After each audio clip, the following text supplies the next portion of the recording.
ਵਾਹਿਗੁਰੂ ਜੀ ਕਾ ਖਾਲਸਾ ਸ਼੍ਰੀ ਵਾਹਿਗੁਰੂ ਜੀ ਕੀ ਫਤਿਹ। ਅਜੀਤ ਹਮਦਰਦ ਚੈਨਲ ਤੇ ਦਰਸ਼ਕਾਂ ਦਾ ਇੱਕ ਵਾਰ ਫਿਰ ਸਵਾਗਤ ਹੈ।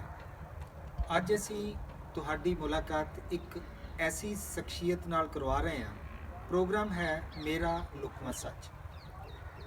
ਉਹ ਸ਼ਖਸੀਅਤ ਨੇ ਬਹੁਤ ਹੀ ਪਿਆਰੀ ਸ਼ਖਸੀਅਤ, ਬਹੁਤ ਹੀ ਆਮ ਜ਼ਿੰਦਗੀ ਦੇ ਵਿੱਚ ਵਿਚਰਨ ਵਾਲੀ ਇੱਕ ਉੱਚ ਪਾਏ ਦੀ ਨਿਮਾਣੀ ਸ਼ਖਸੀਅਤ, ਬਿਲਕੁਲ ਉਸੇ ਤਰ੍ਹਾਂ ਜਿਸ ਤਰ੍ਹਾਂ ਗੁਰਸਿੱਖਾਂ ਨੂੰ ਰਹਿਣ ਦਾ, ਰਹਿਤ ਦਾ ਇੱਕ ਹੁਕਮ ਮਿਲਿਆ, ਬਿਲਕੁਲ ਉਸੇ ਤਰ੍ਹਾਂ ਵਿਚਰਨ ਵਾਲੇ ਸਾਡੇ ਭਾਈ ਸਾਹਿਬ ਸਰਦਾਰ ਮਨਜੀਤਪਾਲ ਸਿੰਘ ਜੀ। ਸਵਾਗਤ ਹੈ ਮਨਜੀਤ ਜੀ ਤੁਹਾਡਾ ਸਾਡੇ ਇਸ ਚੈਨਲ ਤੇ ਅੱਜ ਦੇ ਇਸ ਪ੍ਰੋਗਰਾਮ ਦੇ ਵਿੱਚ। ਵਾਹਿਗੁਰੂ ਜੀ ਕਾ ਖਾਲਸਾ ਵਾਹਿਗੁਰੂ ਜੀ ਕੀ ਫਤਿਹ। ਬਹੁਤ ਧੰਨਵਾਦ ਆਪ ਦੇ ਚੈਨਲ ਦਾ। ਆਪ ਜੀ ਦਾ ਇਤਿਹਾਸ ਗਵਾਹ ਹੈ ਕਿ ਬਹੁਤ ਸਾਰੀਆਂ ਲੜਾਈਆਂ, ਬਹੁਤ ਸਾਰੇ ਮਸਲੇ ਹੱਲ ਕੀਤੇ ਜਾਂਦੇ ਰਹੇ ਹਨ ਤਲਵਾਰ ਦੀ ਧਾਰ ਨਾਲ। ਪਰ ਇਸ ਤਲਵਾਰ ਦੀ ਧਾਰ ਦੇ ਪਿੱਛੇ ਇੱਕ ਅਜ਼ੀਮ ਸੋਚ, ਇੱਕ ਸਾਹਿਤਿਕ ਅਪਰੋਚ ਜੋ ਹਮੇਸ਼ਾ ਕਾਰਗਰ ਰਹੀ ਹੈ, ਉਹ ਹੈ ਕਵਿਤਾ। ਕਵਿਤਾ ਇੱਕ ਇਹੋ ਜਿਹੀ ਲੁਕਵੀਂ ਤਲਵਾਰ ਹੈ ਜੋ ਵਾਰ ਵੀ ਕਰਦੀ ਹੈ, ਜੋ ਵਾਰ ਨੂੰ ਬਰਦਾਸ਼ਤ ਵੀ ਕਰਦੀ ਹੈ ਤੇ ਉਹਨਾਂ ਸਾਰੇ ਦਰਦਾਂ ਦੀ ਵਿਅਕਤੀ ਵੀ ਕਰਦੀ ਹੈ ਜੋ ਆਦਮੀ ਆਪਣੇ ਜੀਵਨ ਕਾਲ ਦੇ ਵਿੱਚ ਬਰਦਾਸ਼ਤ ਕਰਦਾ ਹੈ, ਜਰਦਾ ਹੈ।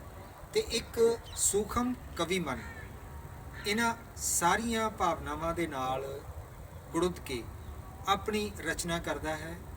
ਸਾਡੇ ਅੱਜ ਦੇ ਮਹਿਮਾਨ ਸਰਦਾਰ ਮਨਜੀਤਪਾਲ ਸਿੰਘ ਜੀ ਵੀ ਇੱਕ ਕਵੀ ਹਨ ਤੇ ਇਹੋ ਜਿਹੀਆਂ ਰਚਨਾਵਾਂ ਰਚਦੇ ਹਨ।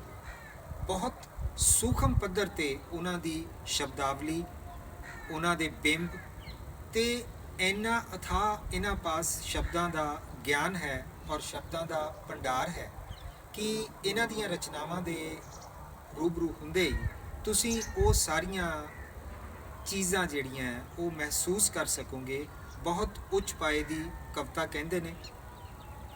ਤੇ ਅੱਜ ਅਸੀਂ ਜਿਸ ਧਰਤੀ ਦੇ ਉੱਤੇ ਬੈਠੇ ਹਾਂ, ਇਹ ਉਹਨਾਂ ਸਿੰਘ ਸੂਰਵੀਰਾਂ ਦੀ ਧਰਤੀ, ਇਹ ਉਹਨਾਂ ਯੋਧਿਆਂ ਦੀ ਧਰਤੀ ਹੈ ਜਿਨ੍ਹਾਂ ਨੇ ਇੱਕ ਮਕਸਦ ਨਾਲ ਇਸ ਧਰਤੀ ਤੇ ਇੱਕ ਇਹੋ ਜਿਹੀ ਜੰਗ ਲੜੀ ਜੋ ਕਿ ਇਤਿਹਾਸ ਦੇ ਪੰਨਿਆਂ ਵਿੱਚ ਬਿਲਕੁਲ ਅੱਜ ਵੀ ਤਰੋ-ਤਾਜ਼ਾ ਹੈ ਔਰ ਆਉਣ ਵਾਲੀਆਂ ਸਦੀਆਂ ਤੱਕ ਇਹ ਗਾਥਾ ਗਾਈ ਜਾਏਗੀ। ਮੇਰੀ ਮੁਰਾਦ ਹੈ ਚੱਪੜ ਚਿੜੀ ਅਤੇ ਉਸ ਦੇ ਆਲੇ ਦੁਆਲੇ ਦਾ ਉਹ ਸਾਰਾ ਇਲਾਕਾ ਜਿੱਥੇ ਬਾਬਾ ਬੰਦਾ ਬਹਾਦਰ ਜੀ ਨੇ ਇੱਕ ਇਤਿਹਾਸਕ ਲੜਾਈ ਲੜੀ ਸੀ। ਉਹ ਲੜਾਈ ਲੜੀ ਸੀ ਜਿਸ ਦੇ ਵਿੱਚ ਸਿੱਖੀ ਦਾ ਵਕਾਰ, ਸਿੱਖੀ ਦਾ ਇਤਿਹਾਸ ਤੇ ਸਿੱਖੀ ਦਾ ਮਾਣ ਮੱਤਾ, ਯੋਧਾਪਨ ਉਹ ਲੁਕਿਆ ਹੋਇਆ ਹੈ। ਉਸੇ ਨੂੰ ਉਜਾਗਰ ਕਰਦੇ ਹੋਏ ਅੱਜ ਦਿਹਾੜੇ ਵੀ ਉਹ ਨੇ ਪੋਹ ਦਾ ਮਹੀਨਾ, ਸਾਡੇ ਸਾਹਿਬਜ਼ਾਦਿਆਂ ਦਾ ਸ਼ਹੀਦੀ ਦਾ ਸਮਾਂ, ਦਿਨ ਵੀ ਉਹ ਚੱਲਦੇ ਨੇ। ਇਸ ਇਲਾਕੇ ਦੇ ਵਿੱਚ ਦੁਨੀਆ ਦੇ ਵੱਖ-ਵੱਖ ਕੋਨਿਆਂ ਤੋਂ ਸ਼ਰਧਾਲੂ ਸੰਗਤ ਜੁਟਦੀ ਹੈ ਤੇ ਮੈਂ ਗੁਜ਼ਾਰਿਸ਼ ਕਰਾਂਗਾ ਇਸ ਇਲਾਕੇ ਨਾਲ ਸੰਬੰਧਿਤ, ਇਸ ਥਾਂ ਨਾਲ ਸੰਬੰਧਿਤ, ਇਹਨਾਂ ਮਾਰਗਾਂ ਨਾਲ, ਇਹਨਾਂ ਰਸਤਿਆਂ ਨਾਲ, ਇਹਨਾਂ ਪੈਂਡਿਆਂ ਨਾਲ ਸੰਬੰਧਿਤ ਰਚਨਾ ਸਾਡੇ ਭਾਈ ਸਾਹਿਬ ਤੁਹਾਨੂੰ ਇੱਕ ਸੁਣਾਉਣਗੇ ਤੇ ਉਸ ਤੋਂ ਬਾਅਦ ਅਸੀਂ ਅੱਗੇ ਗੱਲ ਦਾ ਸਿਲਸਿਲਾ ਜਾਰੀ ਰੱਖਾਂਗੇ। ਦਰਅਸਲ ਜੋ ਸ਼ਹੀਦੀ ਦੇ ਅੱਜ ਕੱਲ੍ਹ ਪੰਦਰਵਾੜੇ ਚੱਲ ਰਹੇ ਨੇ, ਕਿਉਂਕਿ ਵੱਡੇ ਸਾਹਿਬਜ਼ਾਦੇ, ਛੋਟੇ ਸਾਹਿਬਜ਼ਾਦੇ, ਬਾਬਾ ਅਜੀਤ ਸਿੰਘ, ਬਾਬਾ ਜੁਝਾਰ ਸਿੰਘ ਜੀ, ਬਾਬਾ ਜ਼ੋਰਾਵਰ ਸਿੰਘ, ਬਾਬਾ ਫਤਿਹ ਸਿੰਘ ਜੀ ਔਰ ਗੁਰੂ ਸਾਹਿਬ ਦਾ ਅਨੰਦਪੁਰ ਸਾਹਿਬ ਤੋਂ ਚਾਲੇ ਪਾ ਕੇ ਚਮਕੌਰ ਦੀ ਜੰਗ ਤੋਂ ਬਾਅਦ ਮਾਛੀਵਾੜੇ ਦੇ ਵਿੱਚ ਵਿਚਰਨਾ, ਉੱਥੇ ਰਾਤ ਨੂੰ ਵਿਸ਼ਰਾਮ ਕਰਨਾ, ਇਹ ਸਾਰਾ ਜੋ ਵਰਤਾਰਾ ਹੈ ਇਸ ਨੂੰ ਮੈਂ ਸ਼ਹੀਦੀ ਮਾਰਗ ਦੇ ਤੌਰ ਤੇ ਇੱਕ ਕਵਿਤਾ ਦੇ ਵਿੱਚ ਇਸ ਨੂੰ ਕਲਮਬੰਦ ਕੀਤਾ ਹੈ। ਤੋ ਉਹਦੇ 'ਚ ਕੀ ਹੈ ਕਿ ਕੁਝ ਸੰਕੇਤ ਨੇ, ਸਿੱਧੇ ਤੌਰ ਤੇ ਸ਼ਾਇਦ ਕੁਛ ਵੀ ਨਹੀਂ ਕਿਹਾ ਗਿਆ ਹੈ, ਲੇਕਿਨ ਕੁਝ ਸੰਕੇਤ ਦੇ ਕੇ ਸ਼ਹੀਦਾਂ ਦਾ ਵੀ ਜ਼ਿਕਰ ਹੈ, ਠੰਡੇ ਬੁਰਜ ਦਾ ਵੀ ਜ਼ਿਕਰ ਹੈ, ਔਰ ਜੰਗਲ ਬਿਆਬਾਨ ਦਾ ਜ਼ਿਕਰ ਹੈ ਜਿੱਥੇ ਗੁਰੂ ਗੋਬਿੰਦ ਸਿੰਘ ਸਾਹਿਬ ਰਾਤ ਨੂੰ ਵਿਸ਼ਰਾਮ ਕਰ ਰਹੇ ਸਨ। ਸੋ ਇੱਦਾਂ ਇਹ ਕਵਿਤਾ ਹਾਜ਼ਰ ਹੈ ਜੀ। ਸਿਰਲੇਖ ਹੈ ਉਹ ਸ਼ਹੀਦੀ ਮਾਰਗ। ਸ਼ਹੀਦੀ ਮਾਰਗ। ਸ਼ਹੀਦੀ ਮਾਰਗ ਬਹੁਤ ਮਹੀਨ ਨੇ ਪੈੜਾਂ ਇੱਥੇ, ਇਹ ਰਸਤਾ ਕੋਈ ਆਮ ਬਹੁਤ ਮਹੀਨ ਨੇ ਪੈੜਾ ਇੱਥੇ, ਇਹ ਰਸਤਾ ਕੋਈ ਆਮ ਨਹੀਂ ਹੈ। ਮਾਰਗ ਹੀ ਮਾਰਗ ਹੈ ਇਹ ਤਾਂ, ਇੱਥੇ ਕੋਈ ਮੁਕਾਮ ਨਹੀਂ। ਮਾਰਗ ਹੀ ਮਾਰਗ ਹੈ ਤਾਂ ਇੱਥੇ ਕੋਈ ਮੁਕਾਮ ਨਹੀਂ ਹੈ। ਵਾਹ ਵਾਹ ਵਾਹ। ਨੀਹਾਂ ਨੇ ਦੀਵਾਰਾਂ ਨੇ ਠੰਡਾ ਬੁਰਜ ਮੈਦਾਨੇ ਜੰਗ ਨੇ, ਨੀਹਾਂ ਨੇ ਦੀਵਾਰਾਂ ਨੇ ਠੰਡਾ ਬੁਰਜ ਮੈਦਾਨੇ ਜੰਗ ਨੇ, ਚਾਨਣ ਦੇ ਅੱਖਰਾਂ ਵਿੱਚ ਲਿਖਿਆ ਸੱਚ ਇਹ ਕੋਈ ਗੁੰਮਰਾਹ ਨਹੀਂ। ਵਾਹ ਵਾਹ ਵਾਹ ਵਾਹ। ਚਾਨਣ ਦੇ ਅੱਖਰਾਂ ਵਿੱਚ ਲਿਖਿਆ ਸੱਚ ਇਹ ਕੋਈ ਗੁੰਮਨਾਮ ਨਹੀਂ ਹੈ। ਹਰ ਉਡਾਣ ਨੇ ਸੀਸ ਧਰਿਆ ਏ ਤਲੀ ਤੇ ਜਾਂ ਫਿਰ ਆਰੇ ਥੱਲੇ। ਵਾਹ ਵਾਹ। ਹਰ ਉਡਾਣ ਨੇ ਸੀਸ ਧਰਿਆ ਏ ਤਲੀ ਤੇ ਜਾਂ ਫਿਰ ਆਰੇ ਥੱਲੇ। ਸਿਖਰਾਂ ਦੇ ਇਸ ਦੇਸ਼ ਦਾ ਕੋਈ ਧਰਤ ਤੇ ਅਸਮਾਨ ਨਹੀਂ ਹੈ। ਸਿਖਰਾਂ ਦੇ ਇਸ ਦੇਸ਼ ਦਾ ਕੋਈ ਧਰਤ ਤੇ ਅਸਮਾਨ ਨਹੀਂ ਹੈ। ਵਾਹ ਵਾਹ।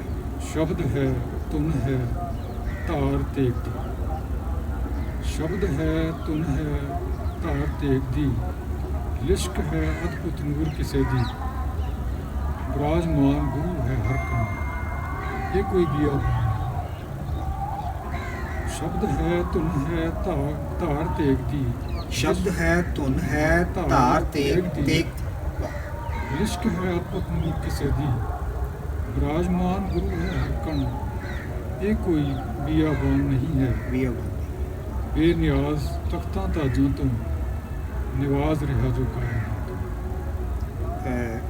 ਬੇਨਿਆਜ਼ ਤਖਤਾਂ ਤਾਜਾਂ ਤੋਂ ਨਿਵਾਜ਼ ਰਿਹਾ ਜੋ ਕਾਇਨਾਤ ਨੂੰ, ਹੈ ਔਕਾਤ ਕਿਸੇ ਦੀ ਆਖੇ ਇਹ ਕੋਈ ਸੁਲਤਾਨ ਨਹੀਂ। ਵਾਹ ਵਾਹ ਵਾਹ ਵਾਹ। ਬੇਨਿਆਜ਼ ਤਖਤਾਂ ਤਾਜਾਂ ਤੋਂ ਨਿਵਾਜ਼ ਰਿਹਾ ਜੋ ਕਾਇਨਾਤ ਨੂੰ, ਹੈ ਔਕਾਤ ਕਿਸੇ ਦੀ ਆਖੇ ਇਹ ਕੋਈ ਸੁਲਤਾਨ ਨਹੀਂ।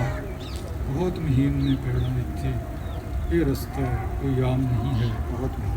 ਮਾਰਗ ਹੀ ਮਾਰਗ ਹੈ ਤਾਂ ਇੱਥੇ ਕੋਈ ਮੁਕਾਮ ਨਹੀਂ। ਬਹੁਤ ਪਿਆਰੀ ਰਚਨਾ ਹੈ ਜੀ, ਔਰ ਸਾਰਾ ਬਿਰਤਾਂਤ ਜੋ ਹੈ ਇਸ ਇਲਾਕੇ ਦਾ, ਉਸ ਸਮੇਂ ਦਾ, ਉਹ ਤੁਸੀਂ ਬਿਲਕੁਲ ਇਹਨੂੰ ਸੰਜੋ ਦਿੱਤਾ ਹੈ। ਉਹ ਗੱਲ ਬਿਲਕੁਲ ਢੁਕਵੀਂ ਹੈ ਕਿ ਗਾਗਰ ਦੇ ਵਿੱਚ ਤੁਸੀਂ ਸਿੱਖੀ ਦਾ ਸਾਗਰ ਜਿਹੜਾ ਹੈ ਉਹ ਪਾ ਦਿੱਤਾ, ਰੱਖ ਦਿੱਤਾ ਹੈ ਸ਼ਮੂਲ। ਦਰਅਸਲ ਇਹ ਇਲਾਕਾ ਕਿਉਂਕਿ ਮੇਰੀ ਜਨਮ ਭੂਮੀ ਵੀ ਹੈ, ਅਤੇ ਬਚਪਨ ਤੋਂ ਹੀ ਜਦੋਂ ਫਤਿਹਗੜ੍ਹ ਸਾਹਿਬ ਆਪਣੇ ਬਜ਼ੁਰਗਾਂ ਨਾਲ ਜਾਂਦੇ ਹਾਂ, ਉੱਥੋਂ ਦੇ ਦੀਵਾਨ ਸੁਣਦੇ ਹਾਂ, ਸਾਰੇ ਸ਼ਹੀਦੀ ਸਾਕੇ ਢਾਡੀਆਂ ਰਾਗੀਆਂ ਤੋਂ ਸੁਣਨਾ, ਉਹ ਇੱਕ ਜਿਸ ਤਰ੍ਹਾਂ ਇੱਕ ਖੂਨ ਦੇ ਅੰਦਰ ਕੋਈ ਚੀਜ਼ ਰਚ ਜਾਂਦੀ ਹੈ। ਤਾਂ ਉਹਨਾਂ ਚੀਜ਼ਾਂ ਨੂੰ ਬਚਪਨ ਤੋਂ ਲਾ ਕੇ ਹੁਣ ਤੱਕ ਜੋ ਜੋ ਵੀ ਜਿਸ ਤਰ੍ਹਾਂ ਦੇ ਵਰਤਾਰਿਆਂ 'ਚੋਂ, ਜਿਵੇਂ ਵੀ ਜਿਹੋ ਜਿਹੇ ਵਰਤਾਰਿਆਂ 'ਚ ਮੈਂ ਲੰਘਿਆ, ਜੋ ਵੀ ਜੀਵਨ ਦੇ ਵਿੱਚ ਘਟਨਾਵਾਂ ਵਾਪਰੀਆਂ, ਉਸ ਤਰ੍ਹਾਂ ਜੋ ਵੀ ਕੁਰਬਾਨੀ ਨਾਲ ਜੁਰਮ ਕਰਕੇ ਜੋ ਜੋ ਵੀ ਅਨੁਭਵ ਹੁੰਦੇ ਚਲੇ ਗਏ, ਉਹਨਾਂ ਦੇ ਕਾਰਨ ਇਹ ਸਾਰਾ ਕੁਝ ਅੱਜ ਮੈਨੂੰ ਲੱਗਦਾ ਮੇਰੇ ਹਿਰਦੇ ਅੰਦਰ ਮੌਜੂਦ ਹੈ, ਅਤੇ ਗਾਹੇ ਬਗਾਹੇ ਉਹ ਕਵਿਤਾ ਦੇ ਰਾਹੀਂ ਜਾਂ ਕਿਸੇ ਹੋਰ ਰੂਪ ਦੇ ਵਿੱਚ ਉਹ ਬਾਹਰ ਆਉਂਦਾ ਰਹਿੰਦਾ। ਸੋ ਇਹ ਕਵਿਤਾ ਜਿਹੜੀ ਹੈ ਇਹ ਵੀ ਉਸੇ ਦਾ ਇੱਕ ਪ੍ਰਗਟਾਵਾ ਹੈ। ਇਹ ਕੋਮਲ ਕਵੀ ਮਨ ਜਿਹੜਾ ਹੈ ਉਹ ਹਰ ਉਹ ਚੀਜ਼, ਹਰ ਉਹ ਤਕਲੀਫ, ਉਹ ਦੁੱਖ ਮਹਿਸੂਸ ਕਰਕੇ ਆਪਣੇ ਚਿਤਵੇ ਬੋਲਾਂ ਨਾਲ ਉਹਨੂੰ ਵਿਅਕਤ ਕਰਦਾ ਹੈ, ਔਰ ਇੱਕ ਬਹੁਤ ਹੀ ਸੰਜੀਦਾ ਤੇ ਆਲਾ ਮਿਆਰੀ ਰਚਨਾ ਜਿਹੜੀ ਹੈ ਉਹ ਇਹ ਕਿਹਾ ਜਾ ਸਕਦਾ ਹੈ ਕਿ ਭਾਈ ਸਾਹਿਬ ਦੀ ਇਹ ਉਹ ਰਚਨਾ ਹੈ ਅਜਿਹੀ। ਤੇ ਇਹ ਵੀ ਦੱਸੋ ਭਾਜੀ ਕਿ ਇਸ ਇਲਾਕੇ ਦੇ ਵਿੱਚ ਰਹਿਣਾ, ਤੁਸੀਂ ਤਾਂ ਇੱਥੇ ਦੇ ਜੰਮ ਪਾਲੋ, ਇਸ ਇਲਾਕੇ ਦੇ ਵਿੱਚ ਵਿਚਰਨਾ ਰਹਿਣਾ, ਉਹ ਜਿਹੜੇ ਲੋਕ ਨੇ ਉਹਨਾਂ ਦੀ ਇਹਨਾਂ ਦਿਨਾਂ ਦੇ ਵਿੱਚ ਜਦੋਂ ਸਾਡੇ ਸਾਹਿਬਜ਼ਾਦਿਆਂ ਦੀ ਸ਼ਹੀਦੀ ਵਾਪਰੀ ਸੀ, ਹਰ ਸਾਲ ਤੁਸੀਂ ਉਹ ਸਾਰਾ ਜਿਹੜਾ ਵਰਤਾਰਾ ਹੈ ਉਹ ਮਹਿਸੂਸ ਕਰਦੇ ਹੋਵੋਗੇ। ਤੇ ਵਿਅਕਤੀ ਹੀ ਨਹੀਂ, ਕਾਇਨਾਤ ਵੀ ਇੱਥੇ ਹੰਝੂ ਬਹਾਉਂਦੀ ਹੈ ਇਹਨਾਂ ਦਿਨਾਂ ਦੇ ਵਿੱਚ। ਤੁਸੀਂ ਇਹਨਾਂ ਲੋਕਾਂ ਦੀ ਮਨੋਸਥਿਤੀ ਕੀ ਹੈ ਇਸ ਇਲਾਕੇ ਦੀ, ਉਹਦਾ ਤੇ ਉਹ ਵਿਅਕਤੀ। ਹਾਂਜੀ, ਇਸ ਤਰ੍ਹਾਂ ਹੈ ਕਿ ਬਚਪਨ ਤੋਂ ਲਾ ਕੇ ਹੀ ਇਸ ਚੀਜ਼ ਨੂੰ ਮੈਂ ਬਿਲਕੁਲ ਦੇਖਦਾ ਆਇਆ, ਔਰ ਇਹ ਕਿਉਂਕਿ ਬਹੁਤ ਵੱਡਾ ਇਤਿਹਾਸ ਹੈ ਔਰ ਬੜਾ ਦਰਦਨਾਕ ਇਤਿਹਾਸ ਹੈ। ਚੀਜ਼ਾਂ ਵਾਪਰੀਆਂ, ਫਖਰ ਵਾਲਾ ਇਤਿਹਾਸ ਵੀ ਹੈ ਜੀ, ਇਹ ਦਰਦ ਵਾਲਾ ਤੇ ਹੈ, ਪਰ ਇਹ ਇੱਕ ਬਹੁਤ ਫਖਰ ਵਾਲਾ ਇਤਿਹਾਸ ਹੈ। ਮੇਰਾ ਖਿਆਲ ਹੈ ਇਹਦੀ ਮਿਸਾਲ ਦੁਨੀਆ ਤੇ ਹੋਰ ਕੋਈ ਮੌਜੂਦ ਨਹੀਂ ਹੈ। ਜੀ ਬਿਲਕੁਲ, ਤੁਹਾਡੀ ਗੱਲ ਬਿਲਕੁਲ ਸੱਚ ਹੈ, ਕਿਉਂਕਿ ਇਸ ਤਰ੍ਹਾਂ ਦਾ ਇਤਿਹਾਸ ਕਿਤੇ ਵੀ, ਕਿਉਂਕਿ ਇਹ ਸਾਹਿਬਜ਼ਾਦਿਆਂ ਦਾ, ਕਿਉਂਕਿ ਜਿਹੜੀ ਉਮਰ ਹੈ ਫਤਿਹਗੜ੍ਹ ਸਾਹਿਬ ਜੋ ਸਾਹਿਬਜ਼ਾਦੇ ਨੀਹਾਂ ਚਿਣੇ ਗਏ ਨੇ, ਉਹ ਜ਼ੁਲਮ ਦੀ ਇੰਤਹਾ ਹੈਗੀ ਹੈ। ਇੱਕ ਛੋਟੇ ਬੱਚਿਆਂ ਨੂੰ 7 ਸਾਲ ਤੇ 9 ਸਾਲ ਦੇ ਸਾਹਿਬਜ਼ਾਦਿਆਂ ਨੂੰ ਇੱਕ ਬਦਲਾ ਲੈਣ ਦੀ ਭਾਵਨਾ ਦੇ ਅਧੀਨ ਉਹਨਾਂ ਨੂੰ ਨੀਹਾਂ ਚਿਣਤਾ ਗਿਆ, ਇਹਨਾਂ ਤਸ਼ੱਦਦ ਕਰਕੇ ਉਹਨਾਂ ਨੂੰ ਸ਼ਹੀਦ ਕੀਤਾ ਗਿਆ। ਔਰ ਇਹ ਬਿਲਕੁਲ ਲਾਮਿਸਾਲ ਇਹ ਘਟਨਾ ਹੈਗੀ ਹੈ, ਔਰ ਇਸ ਨੂੰ ਸੁਣ ਕੇ ਬਿਲਕੁਲ ਹਰ ਇੱਕ ਬੰਦੇ ਦਾ ਦਿਲ ਜਿਹੜਾ ਆਕਸੀਜਨ ਹੈ, ਕਿਉਂਕਿ ਬਹੁਤ ਦਰਦਨਾਕ ਹੈ। ਔਰ ਇਸ ਦੇ ਇਲਾਕੇ ਦੇ ਜਿਹੜੇ ਲੋਕ ਨੇ ਉਹਨਾਂ ਦੇ ਅੰਦਰ ਜ਼ਰੂਰ ਇਸ ਗੱਲ ਦਾ ਬੜਾ ਅਹਿਸਾਸ ਜਿਹੜਾ ਹੈ, ਬੜੀ ਸ਼ਿੱਦਤ ਦੇ ਨਾਲ ਉਹਨਾਂ ਨੇ ਮਹਿਸੂਸ ਕੀਤਾ ਇਸ ਗੱਲ ਨੂੰ, ਜੋ ਇਸ ਇਲਾਕੇ 'ਚ ਨੇ। ਔਰ ਉਹ ਫਤਿਹਗੜ੍ਹ ਸਾਹਿਬ ਜਾਂਦੇ ਨੇ ਜਿਸ ਵੇਲੇ ਸ਼ਹੀਦੀ ਗੁਰਪੁਰਬ ਹੁੰਦਾ ਹੈ। ਇਹ ਪੰਦਰਵਾੜਾ ਹੁਣ ਚੱਲਦਾ ਰਿਹਾ ਹੈ, ਬਹੁਤ ਸਾਰੇ ਸਮਾਗਮ ਇੱਥੇ ਹੋਏ ਨੇ ਔਰ ਸੰਗਤ ਨੇ ਬੜੀ ਹਾਜ਼ਰੀ ਭਰੀ ਹੈ। ਔਰ ਮੈਂ ਦੇਖਿਆ ਕਿ ਲੋਕ ਮਨਾਂ ਦੇ ਵਿੱਚ ਇਸ ਚੀਜ਼ ਦਾ ਬਹੁਤ ਜ਼ਿਆਦਾ ਪ੍ਰਭਾਵ ਹੈ। ਤੇ ਮੰਨਿਆ ਕਿ ਕੁਝ ਚੀਜ਼ਾਂ ਜਿਹੜੀਆਂ ਅੱਖਾਂ ਪਰੋਖੇ ਵੀ ਕੀਤੀਆਂ ਗਈਆਂ ਨੇ, ਇਹ ਕੋਈ ਸੱਚ ਕਹਿਣਾ ਕੋਈ ਮਾੜੀ ਗੱਲ ਨਹੀਂ, ਕਿਉਂਕਿ ਸਿੱਖੀ ਨੂੰ ਤਿਆਗਣ ਵਾਲੇ ਵੀ ਬਹੁਤ ਨੇ। ਉਹਨਾਂ ਨੇ ਕੱਲ੍ਹ ਹੀ ਮੈਂ ਦੇਖ ਰਿਹਾ ਸੀਗਾ, ਟਰਾਲੀਆਂ ਜਾ ਰਹੀਆਂ ਨੇ, ਹੋਰ ਤੇਰਾ ਸਾਨੂੰ ਹਾਜ਼ਰੀ ਭਰ ਲਈ, ਉਹ ਜਾ ਰਹੇ ਨੇ, ਠੀਕ ਹੈ, ਉਹਨਾਂ ਦਾ ਬਹੁਤ ਅੱਛਾ ਕਰਨ ਕਿ ਉਹ ਜਾ ਰਹੇ, ਪਰ ਦਸਤਾਰਾਂ ਗਾਇਬ ਨੇ ਉਹਨਾਂ ਦੇ ਸਿਰ, ਮਾਲ ਬੰਨੇ ਹੋਏ ਨੇ, ਦਸਤਾਰਾਂ ਹਨ ਨਹੀਂ, ਠੀਕ ਹੈ, ਉਹਨਾਂ ਨੇ ਨਿਸ਼ਾਨ ਸਾਹਿਬ ਪਕੜੇ ਹੋਏ। ਸੋ ਉਹ ਚੀਜ਼ ਜ਼ਰੂਰ ਦੇਖੀ ਗਈ ਹੈ ਕਿ ਸਮੇਂ ਦੇ ਨਾਲ ਕੁਝ ਚੀਜ਼ਾਂ ਉਹਨਾਂ ਦੇ ਮਨਾਂ ਦੇ ਵਿੱਚੋਂ ਘਟੀਆਂ ਨੇ, ਜਾਂ ਉਹਨਾਂ ਨੇ ਅੱਖੋਂ ਪਰੋਖੇ ਕੀਤਾ ਉਹਨਾਂ ਨੂੰ, ਜਾਂ ਉਹਨਾਂ ਨੇ ਕੋਈ ਆਪਣਾ ਫਲਸਫਾ ਸਿਰਜਿਆ ਹੋਏਗਾ, ਜਾਂ ਕਿਸੇ ਹੋਰ ਪ੍ਰਭਾਵਾਂ ਦੇ ਅਧੀਨ ਉਹਨਾਂ ਨੇ ਕੰਮ ਕੀਤਾ ਹੋਏਗਾ, ਕੁਛ ਹੋਰ ਪ੍ਰਭਾਵ ਹੋਏ ਹੋਣਗੇ। ਲੇਕਿਨ ਫਿਰ ਵੀ ਮੈਂ ਦੇਖਿਆ ਕਿ ਡੂੰਘੀ ਤਰ੍ਹਾਂ ਨਾਲ ਡੂੰਘੇ ਮਨ ਦੇ ਵਿੱਚ ਜੇ ਆਪਾਂ ਝਾਤ ਮਾਰ ਕੇ ਦੇਖੀਏ ਤਾਂ ਜ਼ਰੂਰ ਇਹਨਾਂ ਸ਼ਹੀਦੀਆਂ ਦਾ, ਗੁਰੂ ਸਾਹਿਬ ਦੀ ਜਿਹੜੀ ਸ਼ਹਾਦਤ ਗੁਰੂ ਸਾਹਿਬ ਨੇ ਆਪਣੇ ਸਾਹਿਬਜ਼ਾਦਿਆਂ ਨੂੰ ਤਿਆਰ ਕੀਤਾ, ਉਹਨਾਂ ਤੱਕ ਵਿਜੇ ਜੀ ਦੀ ਜਿਹੜੀ ਸ਼ਹਾਦਤ ਹੈ, ਉਹ ਜ਼ਰੂਰ ਇਹਨਾਂ ਦੇ ਵਿੱਚ ਕਿਤੇ ਡੂੰਘੇ ਉਤਰੀ ਹੋਈ ਹੈ, ਔਰ ਉਹ ਮਹਿਸੂਸ ਕਰਦੇ ਨੇ ਕਿ ਹਾਂ ਇਹ ਬਹੁਤ ਵੱਡੀ ਸ਼ਹਾਦਤ। ਚਲੋ ਪਰਮਾਤਮਾ ਕਰੇ ਕਿ ਜਿਹੜੇ ਬੱਚੇ ਭਟਕੇ ਹੋਏ ਨੇ ਔਰ ਪਰ ਫਿਰ ਵੀ ਉਹ ਇਹਨਾਂ ਦਿਨਾਂ ਦੇ ਵਿੱਚ ਇਸ ਪਵਿੱਤਰ ਸਥਾਨ ਤੇ ਪਹੁੰਚਦੇ ਨੇ, ਸਾਡੇ ਇਤਿਹਾਸਿਕ ਸਥਾਨ ਤੇ ਪਹੁੰਚਦੇ ਨੇ, ਪਰਮਾਤਮਾ ਉਹਨਾਂ ਨੂੰ ਸੁਮਤੀ ਬਖਸ਼ੇ ਤੇ ਉਹ ਪੂਰੀ ਤਰ੍ਹਾਂ ਸਿੱਖੀ ਵੱਲ ਮੁੜ ਕੇ ਆਉਣ। ਅਸੀਂ ਤਾਂ ਇਹੋ ਹੀ ਦੁਆ ਕਰਦੇ ਹਾਂ। ਇਹਦੇ ਨਾਲ ਹੀ ਮੈਂ ਇੱਕ ਹੋਰ ਤੁਹਾਡੇ ਵਿਚਾਰ ਜਾਣਨਾ ਚਾਹਾਂਗਾ ਕਿ ਹਮੇਸ਼ਾ ਪੋਲੀਟੀਕਲ ਪਲੇਟਫਾਰਮ ਤੇ ਕੁਝ ਨਾ ਕੁਝ ਘਟਨਾਵਾਂ ਵਾਪਰਦੀਆਂ ਰਹੀਆਂ ਜੀ। ਤਕਲੀਫ ਦੀ ਗੱਲ ਇਹ ਹੈ ਕਿ ਉਹ ਘਟਨਾਵਾਂ ਇਹਨਾਂ ਦਿਨਾਂ ਦੇ ਵਿੱਚ ਵੀ ਕੁਝ ਵਾਪਰ ਰਹੀਆਂ। ਇੱਕ ਪਾਸੇ ਅਸੀਂ ਵੱਡੇ ਸਾਹਿਬਜ਼ਾਦਿਆਂ ਦੀ, ਛੋਟੇ ਸਾਹਿਬਜ਼ਾਦਿਆਂ ਦੀ ਇਹ ਦਿਹਾੜਾ ਸ਼ਹਾਦਤ ਦਾ ਮਨਾ ਰਹੇ ਹਾਂ, ਜਾਂ ਉਹਨਾਂ ਨੂੰ ਯਾਦ ਕਰ ਰਹੇ ਹਾਂ, ਦੂਰੋਂ ਦੂਰੋਂ ਆ ਕੇ ਅਸੀਂ ਨਤਮਸਤਕ ਹੁੰਦੇ ਹਾਂ। ਤੇ ਦੂਸਰੇ ਪਾਸੇ ਬਹੁਤ ਸਾਰੀਆਂ ਇਹੋ ਜਿਹੀਆਂ ਖਬਰਾਂ ਸਾਨੂੰ ਮਿਲ ਰਹੀਆਂ ਨੇ ਜਿਹਦੇ ਵਿੱਚ ਕੁਝ ਬਾਲਾਂ ਨੂੰ ਪਤਾ ਨਹੀਂ ਉਹ ਕੌਣ ਉਹਨਾਂ ਨੂੰ ਇਸ ਤਰ੍ਹਾਂ ਦਾ ਪਾਠ ਪੜ੍ਹਾ ਕੇ ਕੁਝ ਬੇਅਦਬੀਆਂ, ਬੇਹੁਰਮਤੀਆਂ ਕਰਨ ਲਈ ਉਕਸਾਇਆ ਜਾ ਰਿਹਾ। ਉਹ ਜਿਹੜੀਆਂ ਘਟਨਾਵਾਂ ਹੈ ਕਿਤੇ ਨਾ ਕਿਤੇ ਕੀ ਤੁਸੀਂ ਇਹ ਸਮਝਦੇ ਹੋ ਕਿ ਸਿੱਖ ਜਗਤ ਨੂੰ ਬਦਨਾਮ ਕਰਨ ਵਾਸਤੇ ਜਾਂ ਲੋਕ ਮਨਾਂ ਦੇ ਵਿੱਚ ਜੋ ਸਿੱਖੀ ਦੀ ਸ਼ਰਧਾ ਹੈ ਉਹਨੂੰ ਢਾਹ ਲਾਉਣ ਲਈ ਇਹੋ ਜਿਹੀਆਂ ਕੁਝੀਆਂ ਜਿਹੜੀਆਂ ਚਾਲਾਂ ਜਿਹੜੀਆਂ ਉਹ ਕੁਛ ਅਨਸਰਾਂ ਵੱਲੋਂ ਰਚੀਆਂ ਜਾ ਰਹੀਆਂ? ਜੀ ਬਿਲਕੁਲ ਇਸ ਤਰ੍ਹਾਂ ਹੁੰਦਾ ਕਿ ਸਿਆਸਤ ਜੋ ਹੈ ਉਹਦੇ ਵਿੱਚ ਬੜਾ ਕੁਛ ਇਸ ਤਰ੍ਹਾਂ ਦਾ ਚੱਲਦਾ ਕਿ ਉਹਦੇ 'ਚ ਝੂਠ ਵੀ ਬੋਲਣਾ ਪੈਂਦਾ, ਜਾਂ ਜਿਹੜੀਆਂ ਸੱਚੀਆਂ ਗੱਲਾਂ ਉਹਨਾਂ ਨੂੰ ਵੀ ਕੋਈ ਇਸ ਤਰ੍ਹਾਂ ਨਹੀਂ, ਉਹ ਵੀ ਇੱਕ ਮੁਖੌਟੇ ਦੇ ਤੌਰ ਤੇ ਕਈ ਵਾਰੀ ਵਰਤਿਆ ਜਾਂਦਾ। ਕੋਈ ਇਹ ਨਹੀਂ ਹੈ ਕਿ ਜਿਹਨੇ ਕੋਈ ਰੂਪ ਕੋਈ ਸਿੱਖੀ ਸਰੂਪ ਕੀਤਾ ਹੋਇਆ ਕੋਈ ਸੱਚਾ ਸਿੱਖੀ ਹੋਵੇ, ਹਮੇਸ਼ਾ ਇੱਦਾਂ ਨਹੀਂ ਹੁੰਦਾ। ਕਈ ਵਾਰੀ ਰੂਪੀਏ ਵੀ ਹੁੰਦੇ ਨੇ ਜਿਹੜੇ ਸਿਆਸੀ ਲੋਕ, ਕਈ ਸਿਆਸੀ ਲੋਕ ਐਸੇ ਵੀ ਨੇ, ਸਿਆਸੀ ਲੋਕ ਕਈ ਸੱਚੇ ਵੀ ਹੈਗੇ, ਲੇਕਿਨ ਕਈ ਸਿਆਸੀ ਲੋਕ ਐਸੇ ਵੀ ਨੇ ਜਿਹੜੇ ਇਹੋ ਜਿਹੇ ਹਥਕੰਡੇ ਵਰਤਦੇ ਆ ਸਿੱਖੀ ਦੇ ਅਕਸ ਨੂੰ ਬਦਨਾਮ ਕਰਨ ਵਾਸਤੇ। ਬਹੁਤ ਕੁਝ ਹੁੰਦਾ ਰਿਹਾ ਹੈ ਔਰ ਸ਼ੁਰੂ ਤੋਂ ਹੀ ਹੁੰਦਾ ਹੈ। ਗੁਰੂ ਕਾਲ ਤੋਂ ਹੀ ਇਹੋ ਜਿਹੀਆਂ ਸਾਜ਼ਿਸ਼ਾਂ ਚੱਲਦੀਆਂ ਰਹੀਆਂ ਨੇ ਕਿ ਜਿਸ ਵੇਲੇ ਸਿੱਖੀ ਦੇ ਅਕਸ ਨੂੰ ਬਦਨਾਮ ਕਰਨ ਦਾ ਬੜਾ ਯਤਨ ਕੀਤਾ ਗਿਆ, ਔਰ ਗੁਰੂ ਨਾਨਕ ਸਾਹਿਬ ਤੋਂ ਹੀ ਲਾ ਕੇ ਜਦੋਂ ਤੋਂ ਵੀ ਉਹਨਾਂ ਨੇ, ਕਿਉਂਕਿ ਉਹਨਾਂ ਨੇ ਜੋ ਬਾਣੀ ਰਚੀ ਹੈ ਉਹ ਬੜੀ ਵਿਦਰੋਹੀ ਔਰ ਬਾਗੀ ਸੁਰ ਵਾਲੀ ਵੀ ਬਹੁਤ ਰਹੀ ਉਹਦੇ ਵਿੱਚ।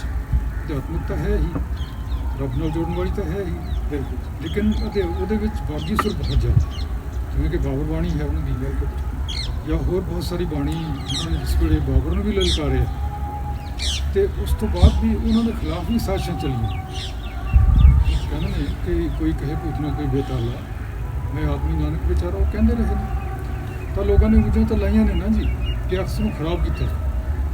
ਇਹ ਅਕਸ ਨੂੰ ਖਰਾਬ ਕਰਨ ਦਾ ਯਤਨ ਜਿਹੜਾ ਹੈਗਾ, ਇਹ ਸਾਜ਼ਿਸ਼ਾਂ ਜਿਹੜੀਆਂ ਨੇ ਉਸ ਤੋਂ ਬਾਅਦ ਦੇ ਵਿੱਚ ਪੂਰੇ ਗੁਰੂ ਕਾਲ ਦੇ ਵਿੱਚ ਹੀ ਰਹੀਆਂ ਨੇ, ਔਰ ਬਾਣੀਆਂ ਰਚਨ ਦਾ ਵੀ ਯਤਨ ਕੀਤਾ ਗਿਆ। ਉਹੋ ਜਿਹੇ ਮਿਲਦੇ ਜੁਲਦੇ ਸ਼ਬਦ, ਮਿਲਦੇ ਜੁਲਦੇ ਚੀਜ਼ਾਂ ਲੈ ਕੇ ਔਰ ਨਾਨਕ ਪਦ ਨੂੰ ਇਸਤੇਮਾਲ ਕਰਕੇ ਵੀ ਬਾਣੀ ਰਚਨ ਦੀ ਕੋਸ਼ਿਸ਼ ਕੀਤੀ। ਇਸ ਕਰਕੇ ਗੁਰੂ ਸਾਹਿਬ ਨੇ ਕੱਚੀ ਬਾਣੀ ਉਹਨੂੰ ਕਿਹਾ।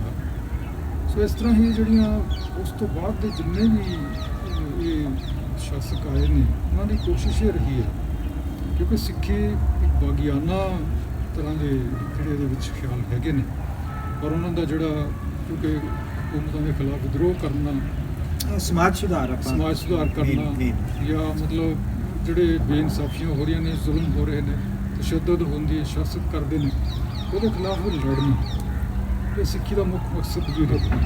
ਠੀਕ ਹੈ।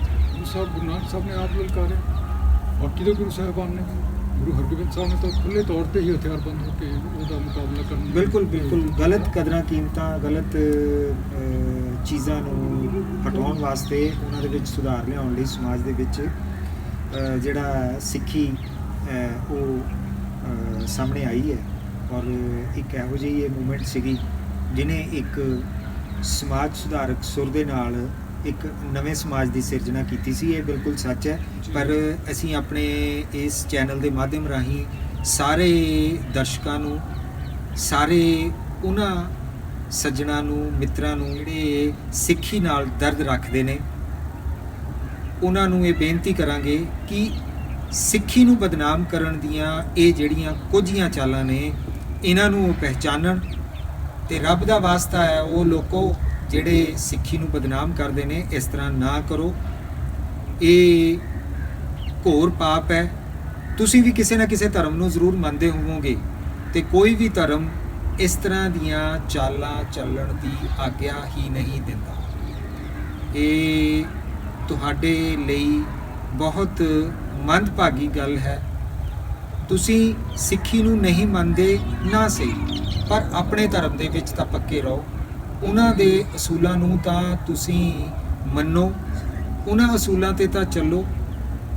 ਇਹੋ ਜਿਹੀਆਂ ਚੀਜ਼ਾਂ ਜਿਹੜੀਆਂ ਹੈ ਉਹ ਸਮਾਜ ਦੇ ਵਿੱਚ ਨਹੀਂ ਹੋਣੀਆਂ ਚਾਹੀਦੀਆਂ ਤੇ ਸਮਾਜ ਦੇ ਵਿੱਚ ਸਭ ਤੋਂ ਬਿਹਤਰ ਆਪਸੀ ਮਿਲਵਰਤਨ, ਭਾਈਚਾਰਕ ਸਾਂਝ ਹੋਇਆ ਕਰਦੀ ਹੈ ਤੇ ਇਸ ਤੋਂ ਬਿਨਾਂ ਕੋਈ ਵੀ ਜਿਹੜਾ ਸਮਾਜ ਹੈ ਕਦੀ ਵੀ ਤਰੱਕੀ ਨਹੀਂ ਕਰ ਸਕਦਾ। ਜੇ ਸਮਾਜ ਨਹੀਂ ਤਰੱਕੀ ਕਰੇਗਾ ਤਾਂ ਵਿਅਕਤੀ ਕੋਈ ਵਿਸ਼ੇਸ਼ ਜਿਹੜਾ ਉਹਦੇ ਵਿੱਚ ਹੈ ਉਹ ਵੀ ਨਹੀਂ ਤਰੱਕੀ ਕਰੇਗਾ ਤੇ ਹਰ ਵਿਅਕਤੀ ਆਪਣੇ ਨਿੱਜੀ ਸਵਾਰਥ ਤੋਂ ਉੱਠ ਕੇ ਅੱਜ ਅਜਿਹੀਆਂ ਕੁਝੀਆਂ ਚਾਲਾਂ ਜੋ ਸਿੱਖੀ ਨੂੰ ਬਦਨਾਮ ਕਰਨ ਵਾਸਤੇ ਕੀਤੀਆਂ ਜਾ ਰਹੀਆਂ, ਉਹਨਾਂ ਤੋਂ ਸੁਚੇਤ ਰਹੇ, ਉਹਨਾਂ ਤੋਂ ਹੁਸ਼ਿਆਰ ਰਹੇ ਤੇ ਇਹ ਪਹਿਚਾਣ ਰੱਖੇ ਕਿ ਇਹ ਜਿਹੜੀਆਂ ਸਾਰੀਆਂ ਚਾਲਾਂ ਨੇ, ਇਹਨਾਂ ਦੇ ਨਾਲ ਕਿਸੇ ਦਾ ਵੀ ਸਮਾਜ ਦੇ ਵਿੱਚ ਭਲਾ ਹੋਣ ਵਾਲਾ ਨਹੀਂ ਹੈ। ਮੈਂ ਵਾਪਸ ਭਾਈ ਸਾਹਿਬ ਦੀ ਗੱਲ ਤੇ ਆਉਂ। ਭਾਈ ਸਾਹਿਬ, ਤੁਸੀਂ ਜਿਹੜੀ ਇਹ ਕਵਿਤਾ ਰਚਨੀ ਸ਼ੁਰੂ ਕੀਤੀ, ਇਹਦੇ ਪਿੱਛੇ ਕੀ ਕਾਰਨ ਰਹੇ, ਜਾਂ ਤੁਹਾਨੂੰ ਇਹ ਕਦੋਂ ਤੋਂ ਲਗਨ ਜਿਹੜੀ ਹੈ ਉਹ ਲੱਗੀ? ਇਹ ਲਗਨ ਭਾਈ ਸਾਹਿਬ ਇਸ ਤਰ੍ਹਾਂ ਕਿ ਬਚਪਨ ਤੋਂ ਹੀ ਵੈਸੇ ਤਾਂ ਮੇਰੇ ਅੰਦਰ ਇਹ ਲਗਨ ਸੀਗੀ। ਮੈਂ ਕਵਿਤਾ ਲਿਖਣ ਦਾ ਮੈਨੂੰ ਸ਼ੌਕ ਸੀ, ਤੇ ਕੁਦਰਤੀ ਹੀ ਮੇਰੇ ਚਾਚਾ ਜੀ ਕਵਿਤਾ ਲਿਖਦੇ ਸਨ, ਤੋਂ ਉਹਨਾਂ ਤੋਂ ਮੈਨੂੰ ਪ੍ਰੇਰਨਾ ਮਿਲੀ। ਤੇ ਲੇਕਿਨ ਮੈਂ ਇਹ ਆਪਣੇ ਆਪ ਹੀ ਮੇਰੇ ਅੰਦਰੋਂ ਕੋਈ ਚੀਜ਼ ਇਸ ਤਰ੍ਹਾਂ ਮੈਨੂੰ ਕਿਸੇ ਚੀਜ਼ ਦਾ ਅਨੁਭਵ ਹੁੰਦਾ, ਜਿਵੇਂ ਉਹ ਬਚਪਨ ਤੋਂ ਹੀ ਹੁੰਦਾ ਰਿਹਾ, ਤੇ ਮੈਂ ਉਦੋਂ ਤੋਂ ਹੀ ਲਿਖਦਾ ਰਿਹਾ। ਉਸ ਤੋਂ ਬਾਅਦ ਜਿਸ ਵੇਲੇ ਕਾਲਜ ਦੇ ਵਿੱਚ ਪੜ੍ਹਦੇ ਸੀ, ਉਦੋਂ ਵੀ 17 ਸਾਲ ਦੀ ਉਮਰ ਦੇ ਵਿੱਚ ਕਵਿਤਾਵਾਂ ਲਿਖਣੀਆਂ ਸ਼ੁਰੂ ਕੀਤੀਆਂ। ਕਾਲਜ ਦੇ ਵਿੱਚ ਬੋਲਦੇ ਵੀ ਰਹੇ ਕਵਿਤਾਵਾਂ, ਤੇ ਉਹਦੇ 'ਚ ਮੈਨੂੰ ਕਈ ਵਾਰੀ ਪ੍ਰਥਮ ਪੁਰਸਕਾਰ ਵੀ ਮਿਲਦੇ ਰਹੇ। ਸੋ ਇਸ ਤਰ੍ਹਾਂ ਕਰਕੇ, ਲੇਕਿਨ ਬਹੁਤ ਸਾਰਾ ਐਸਾ ਸਮਾਂ ਵੀ ਲੰਘਿਆ ਜਿਸ ਵੇਲੇ ਮੈਂ ਕੋਈ ਰਚਨਾ ਨਹੀਂ ਕਰ ਸਕਿਆ, ਕੁਛ ਰੁਜ਼ਗਾਰ ਦੇ ਮਾਮਲਿਆਂ ਕਰਕੇ, ਕੁਛ ਜਾਂ ਹੋਰ ਕਾਰਨਾਂ ਕਰਕੇ। ਲੇਕਿਨ ਮੈਂ ਸਮਝਦਾ ਕਿ ਕਵਿਤਾ ਇੱਕ ਕੋਮਲ ਹੁਨਰ ਹੈ। ਜਿਹੜਾ ਹੁਨਰ ਤਾਂ ਬਹੁਤ ਸਾਰੇ ਨੇ, ਕੋਈ ਵਿਵਹਾਰ ਹੈ, ਕੋਈ ਕਿਸ ਤਰ੍ਹਾਂ ਦਾ ਹੈ, ਕੋਈ ਕੁਰਸੀ ਬਣਾਉਂਦਾ ਹੈ, ਕੋਈ ਕਿਸੇ ਕਿਸਮ ਦਾ ਵੀ ਕੋਈ ਹੋਰ ਰਚਨਾ ਬੰਦਾ ਕਰਦਾ ਹੈ, ਕੋਈ ਮਕਾਨ ਬਣਾਉਂਦਾ ਹੈ, ਮਤਲਬ। ਲੇਕਿਨ ਕੋਮਲ ਹੁਨਰ ਜਿਹੜਾ ਹੈ ਉਹ ਵੱਖਰੇ ਕਿਸਮ ਦਾ ਹੁੰਦਾ, ਕਿਉਂਕਿ ਉਹਦੇ ਵਿੱਚ ਤੁਸੀਂ ਕੁਛ, ਜਿਵੇਂ ਡਾਕਟਰ ਸਾਹਿਬ ਨੇ ਕਿਹਾ ਕਿ ਲੁਕਵੇਂ ਸੱਚ ਵੀ ਬਿਆਨ ਕਰਨੇ। ਉਹਦੇ 'ਚ ਕੋਈ ਬਿੰਬਾਵਲੀ, ਉਹਦੇ 'ਚ ਕੋਈ ਕਿਸੇ ਕਿਸਮ ਦੀ ਖਾਸ ਕਿਸਮ ਦੀ ਇਮੇਜਰੀ ਆਪਾਂ ਲੈਣੀ ਹੁੰਦੀ ਹੈ, ਅਲੰਕਾਰਾਂ ਦੇ ਰਾਹੀਂ ਆਪਾਂ ਕਿਸੇ ਸੱਚ ਨੂੰ ਪੇਸ਼ ਕਰਨਾ ਹੁੰਦਾ। ਔਰ ਮੇਰਾ ਇਸ ਤਰ੍ਹਾਂ ਦਾ ਕੁਛ ਅਨੁਭਵ ਰਿਹਾ ਕਿ ਜਿਵੇਂ ਕੁਛ ਲੁਕਵੇਂ ਸੱਚ ਦੀ ਗੱਲ ਜਿਵੇਂ ਆਪਾਂ ਕਰੀਏ, ਲੁਕਵੇਂ ਸੱਚ ਐਕਚੁਅਲੀ ਬੜੇ ਰਹੱਸਵਾਦੀ ਨੇ, ਬਹੁਤ ਰਹੱਸਮਈ ਨੇ, ਬਹੁਤ ਜ਼ਿਆਦਾ। ਔਰ ਉਹਨਾਂ ਰਹੱਸਾਂ 'ਚ ਵਿਚਰਨ ਦਾ ਕੁਦਰਤੀ ਤੌਰ 'ਤੇ ਮੇਰੀ ਮਾਨਸਿਕਤਾ ਦਾ ਕੁਛ ਖਾਸਾ ਹੈਗਾ ਕਿ ਰਹੱਸਾਂ ਦੇ ਵਿੱਚ ਵਿਚਰਨਾ, ਆਪਣੇ ਤੌਰ 'ਤੇ ਇਕੱਲੇ ਇਕਾਂਤ ਦੇ ਵਿੱਚ ਆਪਣੇ ਮਨ ਦੇ ਵਿੱਚ ਉਤਰਨਾ, ਜਿਵੇਂ ਇਨਸਾਈਟ ਕਹੀਏ, ਜਾਂ ਅੰਗਰੇਜ਼ੀ 'ਚ ਕੋਈ ਸ਼ਬਦ ਐਸੇ ਮਿਲਦੇ ਨੇ, ਰੈਗੂਲੇਟਰੀ ਐਕਸਪੀਰੀਐਂਸਿਸ ਹੁੰਦੇ ਨੇ, ਕੋਈ ਖਾਸ ਕਿਸਮ ਦੇ ਅਚਾਨਕ ਹੀ ਬੰਦੇ ਨੂੰ ਕੋਈ ਇਸ ਤਰ੍ਹਾਂ ਦਾ ਕੋਈ ਆਤਮਕ ਹੁਲਾਰਾ ਮਿਲ ਜਾਂਦਾ, ਚੀਜ਼ਾਂ ਸੁਝਦੀਆਂ ਨੇ, ਝਲਕਾਰਾ ਮਿਲਦਾ। ਤੋ ਉਹਨਾਂ ਚੀਜ਼ਾਂ ਨੂੰ ਫਿਰ ਬਿਆਨ ਕਰਨਾ, ਉਹਦੇ ਲਈ ਅਲੰਕਾਰ ਚਾਹੀਦੇ ਨੇ। ਉਹ ਇਮੇਜਰੀ ਅਸੀਂ ਕੁਦਰਤ ਤੋਂ ਲੈਂਦੇ ਹਾਂ, ਦੁਨੀਆ ਦੇ ਜਿਹੜੇ ਵੀ ਜੋ ਵੀ ਦ੍ਰਿਸ਼ਟਮਾਨ ਸੰਸਾਰ ਹੈ, ਉਹਦੇ ਵਿੱਚ ਅਸੀਂ ਇਮੇਜਰੀ ਬਿੰਬਾਵਲੀ ਲੈ ਕੇ ਉਹਦੇ ਰਾਹੀਂ ਅਸੀਂ ਉਹ ਲੁਕਵੇਂ ਜਿਹੜੇ ਅਨੁਭਵ ਹੋਏ ਨੇ, ਉਹਨਾਂ ਲੁਕਵੇਂ ਸੱਚਾਂ ਨੂੰ ਜਿਹੜਾ ਹੈਗਾ ਉਹ ਸਾਹਮਣੇ ਲਿਆਉਣਾ ਪੈਂਦਾ। ਕੁਛ ਐਸੇ ਮਹੀਨ ਅਨੁਭਵ ਹੁੰਦੇ ਨੇ, ਕੁਛ ਬਰੀਕੀਆਂ ਹੁੰਦੀਆਂ ਨੇ। ਤੇ ਕਈ ਵਾਰੀ ਇਹ ਇਲਜ਼ਾਮ ਵੀ ਲੱਗਦਾ ਕਿ ਇਹ ਤਾਂ ਬਹੁਤ ਰਹੱਸਮਈ ਹੈ, ਤੇ ਤਾਂ ਕਿਸੇ ਦੇ ਗੱਲ ਹੀ ਨਹੀਂ ਪੱਲੇ ਪੈਂਦਾ। ਪਰ ਫਿਰ ਵੀ ਜਿਵੇਂ ਕਿ ਬੜੀ ਆਪਾਂ ਇੱਕ ਕਵਿਤਾ ਪੜ੍ਹੀ ਸੀ, ਉਹਦੇ 'ਚ ਵੀ ਇੱਕ ਸੰਕੇਤ ਨੇ। ਬਿਲਕੁਲ, ਤੁਹਾਡੀ ਜੋ ਸ਼ਬਦਾਵਲੀ ਹੈ, ਬਿੰਬਾਵਲੀ ਹੈ, ਉਹ ਮੈਂ ਉਹਦੇ ਤੋਂ ਬਹੁਤ ਮੁਤਾਸਰ ਹਾਂ ਜੀ। ਅਤੇ ਤੁਸੀਂ ਸ਼ਬਦਾਂ ਦੀ ਚੋਣ ਕਰਦੇ ਹੋ। ਬਹੁਤ ਸਾਰੇ ਸ਼ਬਦ ਮੇਰੇ ਲਈ ਵੀ ਉਹ ਨਵੇਂ ਮੈਨੂੰ ਲੱਗਦੇ ਨੇ, ਹਾਲਾਂਕਿ ਉਹ ਸ਼ਬਦ ਨਵੇਂ ਨਹੀਂ ਹੈ।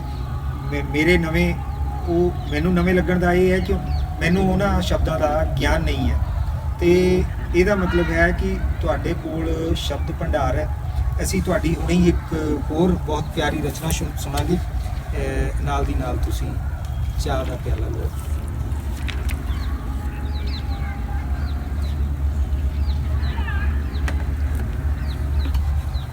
ਧੰਨਵਾਦ ਜੀ।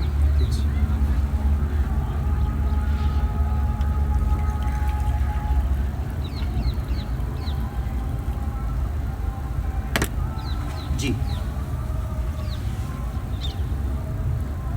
ਜਿਸ ਤਰ੍ਹਾਂ ਕਿ ਆਪਾਂ ਆਪਣੀ ਗੱਲ ਕੀਤੀ ਹੈ ਕਿ ਕੋਈ ਇਲਹਾਮ, ਕੋਈ ਇਸ ਤਰ੍ਹਾਂ ਦਾ ਅਨੁਭਵ, ਤਾਂ ਉਹਦੇ 'ਚ ਕੋਈ ਸੰਕੇਤਾਂ ਨਾਲ ਜਿਵੇਂ ਆਪਾਂ ਕਿਸੇ ਚੀਜ਼ ਨੂੰ ਦੱਸੀਏ, ਤਾਂ ਗੱਲ ਕੋਈ ਥੋੜ੍ਹਾ ਜਿਹਾ ਕਿਸੇ ਨੂੰ ਦਿਮਾਗ 'ਤੇ ਬਹੁਤ ਪਾਉਣਾ ਪੈਂਦਾ ਨਾ ਜੀ, ਕਿ ਗੱਲ ਸਮਝਣ। ਬਿਲਕੁਲ ਬਿਲਕੁਲ। ਤਾਂ ਇਹ ਮੈਂ ਇੱਕ ਥੋੜ੍ਹਾ ਜਿਹਾ ਤੁਹਾਨੂੰ ਬਰੀਫ ਕਰ ਦਿੰਦਾ ਕਿ ਮੈਂ ਤਾਂ ਐਕਚੁਅਲੀ ਰੋਜ਼ ਗਾਰਡਨ 'ਚ ਘੁੰਮਦਿਆਂ ਹਾਂ, ਉੱਥੇ ਬੜਾ ਖੂਬਸੂਰਤ ਮਾਹੌਲ ਹੁੰਦਾ ਅਤੇ ਲੋਕ ਪਿਕਨਿਕ ਦੇ ਲਈ ਜਾਂਦੇ ਨੇ। ਲੇਕਿਨ ਉੱਥੇ ਜਾ ਕੇ ਮੈਨੂੰ ਕੁਝ ਖਾਸ ਅਨੁਭਵ ਹੋਇਆ, ਅਤੇ ਉਹ ਅਨੁਭਵ ਨੂੰ ਮੈਂ ਕਵਿਤਾ ਦੇ ਰੂਪ 'ਚ ਲਿਖਿਆ। ਸ਼ਾਇਦ ਉਹ ਵੱਖਰਾ ਲੱਗੇ, ਤੋ ਇਹ ਕੁਝ ਸੰਕੇਤ ਹੀ ਨੇ ਇਹਦੇ ਵਿੱਚ, ਅਤੇ ਉਹਦੇ ਰਾਹੀਂ ਕੁਝ ਲੁਕਵੇਂ ਅਨੁਭਵ ਨੂੰ ਬਿਆਨ ਕੀਤਾ ਗਿਆ ਜੀ, ਜਿਹੜਾ ਕਿ ਮੈਨੂੰ ਖਾਸ ਤੌਰ 'ਤੇ ਹੀ ਹੋਇਆ। ਤੋ ਇਹਦੇ ਵਿੱਚ ਹੈ ਕਿ ਕਹਿੰਦੇ ਨੇ ਗੁਲਸ਼ਨ ਨੇ ਇਸ ਨੂੰ ਹੈ ਸਭ ਦੀ ਗੁਲਾਬਾਂ 'ਤੇ ਨਜ਼ਰ। ਕਹਿੰਦੇ ਨੇ ਗੁਲਸ਼ਨ ਗੁਲਸ਼ਨ ਇਸ ਨੂੰ ਹੈ ਸਭ ਦੀ ਗੁਲਾਬਾਂ ਤੇ ਗੁਲਾਬਾਂ ਤੇ ਨਜ਼ਰ। ਗੁਲਾਬਾਂ ਤੇ ਨਜ਼ਰ। ਕਹਿੰਦੇ ਨੇ ਗੁਲਸ਼ਨ ਇਸ ਨੂੰ ਹੈ ਸਭ ਦੀ ਗੁਲਾਬਾਂ ਤੇ ਨਜ਼ਰ, ਫਿਜ਼ਾ 'ਚ ਘੁਲੀਆਂ ਸੈਨਤਾਂ 'ਚ ਕੰਡਿਆਂ ਦਾ ਵੀ ਹੈ ਜ਼ਿਕਰ। ਵਾਹ ਵਾਹ ਵਾਹ ਵਾਹ ਵਾਹ। ਫਿਜ਼ਾ ਚ ਕੁਲੀਆਂ ਸੈਨਤਾਂ ਸੈਨਤਾਂ ਚ ਕੰਡਿਆਂ ਦਾ ਵੀ ਹੈ ਜ਼ਿਕਰ। ਵਾਹ। ਕਹਿੰਦੇ ਨੇ ਗੁਲਸ਼ਨ ਇਸ ਨੂੰ ਹੈ ਸਭ ਦੀ ਗੁਲਾਬਾਂ ਤੇ ਨਜ਼ਰ, ਫਿਜ਼ਾ 'ਚ ਘੁਲੀਆਂ ਸੈਨਤਾਂ 'ਚ ਕੰਡਿਆਂ ਦਾ ਵੀ ਹੈ ਜ਼ਿਕਰ। ਛਾਤੀ 'ਚ ਭਾਂਬੜ ਬਾਲ ਕੇ ਧੁੱਪਾਂ 'ਚ ਰੂਹਾਂ ਰੜਦੀਆਂ, ਛਾਤੀ ਚ ਭਾਂਬੜ ਬਾਲ ਕੇ ਧੁੱਪਾਂ ਚ ਰੂਹਾਂ ਰੜਦੀਆਂ, ਛਾਂ ਦੀ ਇੱਕ ਕਾਤਰ ਲਈ ਪਟਕ ਰਹੀਆਂ ਨੇ ਦਰ, ਛਾਂ ਦੀ ਇੱਕ ਕਾਤਰ ਲਈ ਭਟਕ ਰਹੀਆਂ ਨੇ ਦਰ ਦਰ ਬਦਰ, ਢੋ ਰਹੀਆਂ ਰਾਹਾਂ ਉਲਝੀਆਂ ਜ਼ਖਮੀ ਹੋਏ ਕਦਮਾਂ ਦੀ ਪੀੜ, ਵਾਹ। ਢੋ ਰਹੀਆਂ ਰਾਹਾਂ ਉਲਝੀਆਂ ਜ਼ਖਮੀ ਹੋਏ ਕਦਮਾਂ ਦੀ ਪੀੜ, ਦੌੜ ਰਿਹਾ ਕਿਸ ਦਿਸ਼ਾ ਵੱਲ ਆਖਰ ਇਹ ਸਾਰਾ ਨਗਰ, ਦੌੜ ਰਿਹਾ ਹੈ ਕਿਸ ਦਿਸ਼ਾ ਵੱਲ ਆਖਿਰ ਇਹ ਸਾਰਾ ਆਖਰ ਇਹ ਸਾਰਾ ਨਗਰ, ਸਾਰਾ ਨਗਰ। ਢੋ ਰਹੀਆਂ ਰਾਹਾਂ ਉਲਝੀਆਂ ਜ਼ਖਮੀ ਹੋਏ ਕਦਮਾਂ ਦੀ ਪੀੜ, ਦੌੜ ਰਿਹਾ ਕਿਸ ਦਿਸ਼ਾ ਵੱਲ ਆਖਰ ਇਹ ਸਾਰਾ ਨਗਰ, ਪੱਥਰੇ ਨੇ ਵੇਗ ਪਾਉਣ ਦੇ ਹੈ ਜ਼ਖਮੀ ਪਰਿੰਦਿਆਂ ਦੀ ਉਡਾਨ, ਜ਼ਖਮੀ ਪਰਿੰਦੇ ਪੱਥਰੇ ਨੇ ਵੇਗ ਪਾਉਣ ਦੇ ਪੱਥਰੇ ਨੇ ਵੇਗ ਪਾਉਣ ਪਾਉਣ ਦੇ ਦੇ ਹੈ ਜ਼ਖਮੀ ਪਰਿੰਦਿਆਂ ਦੀ ਉਡਾਨ, ਵਾਹ। ਆਲਣਿਆਂ 'ਚ ਲੁੱਕ ਕੇ ਬੈਠੇ ਵੋਟਾਂ ਦੀ ਸਹਿਮੀ ਨਜ਼ਰ, ਆਲਣਿਆਂ ਚ ਬੈਠੇ ਆਲਣਿਆਂ 'ਚ ਲੁੱਕ ਕੇ ਬੈਠੇ ਬੋਤਾਂ ਦੀ ਸਹਿਮੀ ਨਜ਼ਰ, ਰੰਗਾਂ ਸੁਗੰਧਾਂ ਖੇੜਿਆਂ ਦਾ ਨਿਤ ਹੁੰਦਾ ਹੈ ਅਪਹਰਨ, ਰੰਗਾਂ ਸੁਗੰਧਾਂ ਖੇੜਿਆਂ ਦਾ ਨਿਤ ਹੁੰਦਾ ਹੈ ਅਪਹਰਨ, ਸਿਰਜੇ ਜਾਂਦੇ ਨੇ ਭਰਮ ਜਾਲ ਤੇ ਵਿਕਦੇ ਨੇ ਬਣ ਕੇ ਖਬਰ, ਵਿਕਦੇ ਨੇ ਬਣ ਕੇ ਖਬਰ। ਰੰਗਾਂ ਸੁਗੰਧਾਂ ਖੇੜਿਆਂ ਦਾ ਵਾਹ ਵਾਹ ਵਾਹ। ਬਹੁਤ ਗਹਿਰੀ ਗੱਲ। ਨਿਤ ਹੁੰਦਾ ਹੈ ਅਪਹਰਨ, ਸਿਰਜੇ ਜਾਂਦੇ ਨੇ ਭਰਮ ਜਾਲ ਤੇ ਵਿਕਦੇ ਨੇ ਬਣ ਕੇ ਖਬਰ, ਕਹਿੰਦੇ ਨੇ ਗੁਲਸ਼ਨ ਇਸ ਨੂੰ ਹੈ ਸਭ ਦੀ ਗੁਲਾਬਾਂ ਤੇ ਨਜ਼ਰ, ਵਾਹ ਵਾਹ ਫਿਜ਼ਾ 'ਚ ਕੁੜੀਆਂ ਸੈਨਤਾਂ ਵਾਹ, 'ਚ ਵਾਹ। ਕੰਡਿਆਂ ਦਾ ਵੀ। ਵਾਹ ਜੇ ਵਾਹ ਵਾਹ ਬਹੁਤ ਖੂਬਸੂਰਤ। ਜੇ ਮੇਰੇ ਕੋਲੋਂ ਇਹ ਪੁੱਛੋ ਇਸ ਨਜ਼ਮ ਬਾਰੇ ਤਾਂ ਸਮਾਜ ਦਾ ਆਇਨਾ ਹੈ ਇਹ ਨਜ਼ਮ। ਜੀ ਤੁਸੀਂ ਸ਼ੀਸ਼ਾ ਵਿਖਾਇਆ ਸਮਾਜ ਨੂੰ। ਹਰ ਇੱਕ ਮਨ ਜੋ ਆਪਣੇ ਆਪ ਨੂੰ ਬਹੁਤ ਉਤਸ਼ਾਹਤ ਦੱਸਦਾ ਹੈ, ਖੁਸ਼ ਦੱਸਦਾ ਹੈ, ਪਰ ਅੰਦਰੋਂ ਕਿਤੋਂ ਨਾ ਕਿਤੇ ਉਹ ਟੁੱਟਿਆ ਹੋਇਆ ਹੈ, ਉਹ ਤਕਲੀਫ 'ਚ ਹੈ। ਉਸ ਤਕਲੀਫ ਨੂੰ ਸਿਰਫ ਇੱਕ ਕਵੀ ਦਿਲ ਹੀ ਫੜ ਸਕਦਾ ਹੈ। ਬਹੁਤ ਪਿਆਰੀ ਨਜ਼ਮ ਭਾਈ ਸਾਹਿਬ ਦੀ। ਤੇ ਇਹਦਾ ਮਤਲਬ ਹੈ ਤੁਸੀਂ ਸਮਾਜਿਕ ਸਥਿਤੀਆਂ ਨੂੰ, ਉਹਨਾਂ ਹਾਲਾਤਾਂ ਨੂੰ ਬਿਲਕੁਲ ਗਹਿਰੇ ਜਾ ਕੇ ਕਿਤੇ ਨਾ ਕਿਤੇ ਫੜਦੇ ਹੋ ਤੇ ਫਿਰ ਉਹਨੂੰ ਵਿਅਕਤ ਕਰਦੇ ਹੋ ਤੁਸੀਂ। ਜੀ ਬਹੁਤ ਖੂਬਸੂਰਤ ਅੰਦਾਜ਼ ਜੀ। ਤੇ ਇਸੇ ਤਰ੍ਹਾਂ ਹੀ ਹੋਰ ਨਜ਼ਮ ਤੁਹਾਡੀ ਜਿਹੜੀ ਤੁਹਾਨੂੰ ਬਹੁਤ ਦਿਲ ਨੂੰ ਬਹੁਤ ਨੇੜਿਓਂ ਇੱਕ ਲੱਗਦੀ ਹੋਏ, ਤੁਹਾਨੂੰ ਬਹੁਤ ਪਿਆਰੀ ਨਜ਼ਮ ਉਹ ਕੋਈ। ਹਾਂਜੀ ਹਾਂਜੀ ਦਰਅਸਲ ਇਸ ਤਰ੍ਹਾਂ ਹੀ ਹੈ ਕਿ ਕੁਝ ਪਿੱਛੇ ਵਰਤਾਰੇ ਜਿਵੇਂ ਕਿਸਾਨ ਅੰਦੋਲਨ ਚੱਲਿਆ ਜੀ, ਤਾਂ ਉਹਦੇ ਵਿੱਚ ਜਿਵੇਂ ਕਿਸਾਨ ਨੂੰ ਮਤਲਬ ਕੁਝ ਚੀਜ਼ਾਂ ਦਿੱਤੀਆਂ ਗਈਆਂ ਵੀ ਉਹਨੂੰ ਕਾਨੂੰਨ ਬਣਾਏ ਗਏ ਕਿ ਉਹਨਾਂ ਨੂੰ ਮੰਨੇਗਾ, ਉਹਨਾਂ ਨੂੰ ਫੋਲੋ ਕਰੇਗਾ ਤੇ ਉਹਦੇ ਮੁਤਾਬਕ ਜੋ ਵੀ ਹੈ ਕਾਨੂੰਨਾਂ ਦੀ ਉਹਦਾ ਜੀਵਨ ਜਾਂਚ ਵੀ ਕਾਨੂੰਨਾਂ ਅਨੁਸਾਰ ਹੀ ਢਾਲੀ ਜਾਵੇ, ਇੱਦਾਂ ਦਾ ਕੋਈ ਜੋ ਵੀ ਮਤਲਬ ਵਰਤਾਰਾ ਹੋਇਆ ਜੀ ਜੀ। ਤੇ ਲੇਕਿਨ ਜਿਸ ਤਰ੍ਹਾਂ ਦੀ ਬਿੰਬਾਵਲੀ ਮੇਰੇ ਮਨ, ਜਿਸ ਤਰ੍ਹਾਂ ਅਨੁਭਵ, ਜੋ ਵੀ ਮੇਰੇ ਅੰਦਰੋਂ ਸੰਕੇਤ ਮੈਨੂੰ ਮਿਲੇ, ਉਹਨਾਂ ਨੂੰ ਮੈਂ ਕੁਛ ਇਸ ਤਰ੍ਹਾਂ ਹੁਕਮਰਾਨ ਨੂੰ ਐਡਰੈਸ ਵੀ ਹੈ, ਹੁਕਮਰਾਨ ਨੂੰ ਜਿਵੇਂ ਸੰਬੋਧਿਤ ਵੀ ਹੈ ਜੀ। ਤੋ ਮੌਜੂਦਾ ਜੋ ਮਤਲਬ ਹਾਲਾਤ ਸੀਗੇ, ਜੋ ਵਾਤਾਵਰਨ ਬਣਿਆ, ਠੀਕ ਉਸ ਹੈ। ਵਾਤਾਵਰਨ ਨੂੰ ਕਿਸ ਤਰ੍ਹਾਂ ਮੈਂ ਮਹਿਸੂਸ ਕੀਤਾ। ਨਹੀਂ ਠਿਲਣਾ ਹੁਣ ਕੱਚੇ ਉੱਤੇ, ਤੇ ਮੈਂ ਉਹ ਜਿਵੇਂ ਸੋਹਣੀ ਵਾਲਾ ਚਨਾਬ ਵਾਲਾ ਜੀ, ਨਹੀਂ ਠਿਲਣਾ ਹੁਣ ਕੱਚੇ ਉੱਤੇ, ਨਹੀਂ ਠਿਲਣਾ ਹੁਣ ਕੱਚੇ ਉੱਤੇ, ਇਹ ਮੇਰੀ ਚਨਾਬ ਨਹੀਂ, ਇਹ ਮੇਰੀ ਚਨਾਬ ਨਹੀਂ। ਠੀਕ ਹੈ। ਨਹੀਂ ਠਿਲਣਾ ਹੁਣ ਕੱਚੇ ਉੱਤੇ, ਇਹ ਮੇਰੀ ਚਨਾਬ ਨਹੀਂ ਹੈ, ਦੂਜੇ ਪਾਰ ਉਡੀਕ ਰਿਹਾ ਮੇਰੇ ਖ਼ਵਾਬਾਂ ਦਾ ਸਰਤਾਜ ਨਹੀਂ। ਵਾਹ ਵਾਹ ਵਾਹ ਵਾਹ।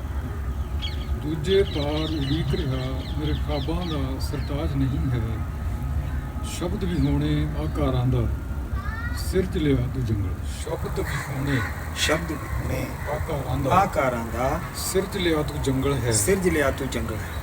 ਹੱਥ ਰੱਖ ਉੱਤੇ ਕਸਮ ਤੂੰ ਖਾਵੇਂ ਐਸੀ ਇਹ ਕਿਤਾਬ ਨਹੀਂ। ਵਾਹ ਵਾਹ। ਹੱਥ ਰੱਖ ਉੱਤੇ ਕਸਮ ਤੂੰ ਖਾਵੇਂ ਐਸੀ ਇਹ ਕਿਤਾਬ ਨਹੀਂ ਹੈ।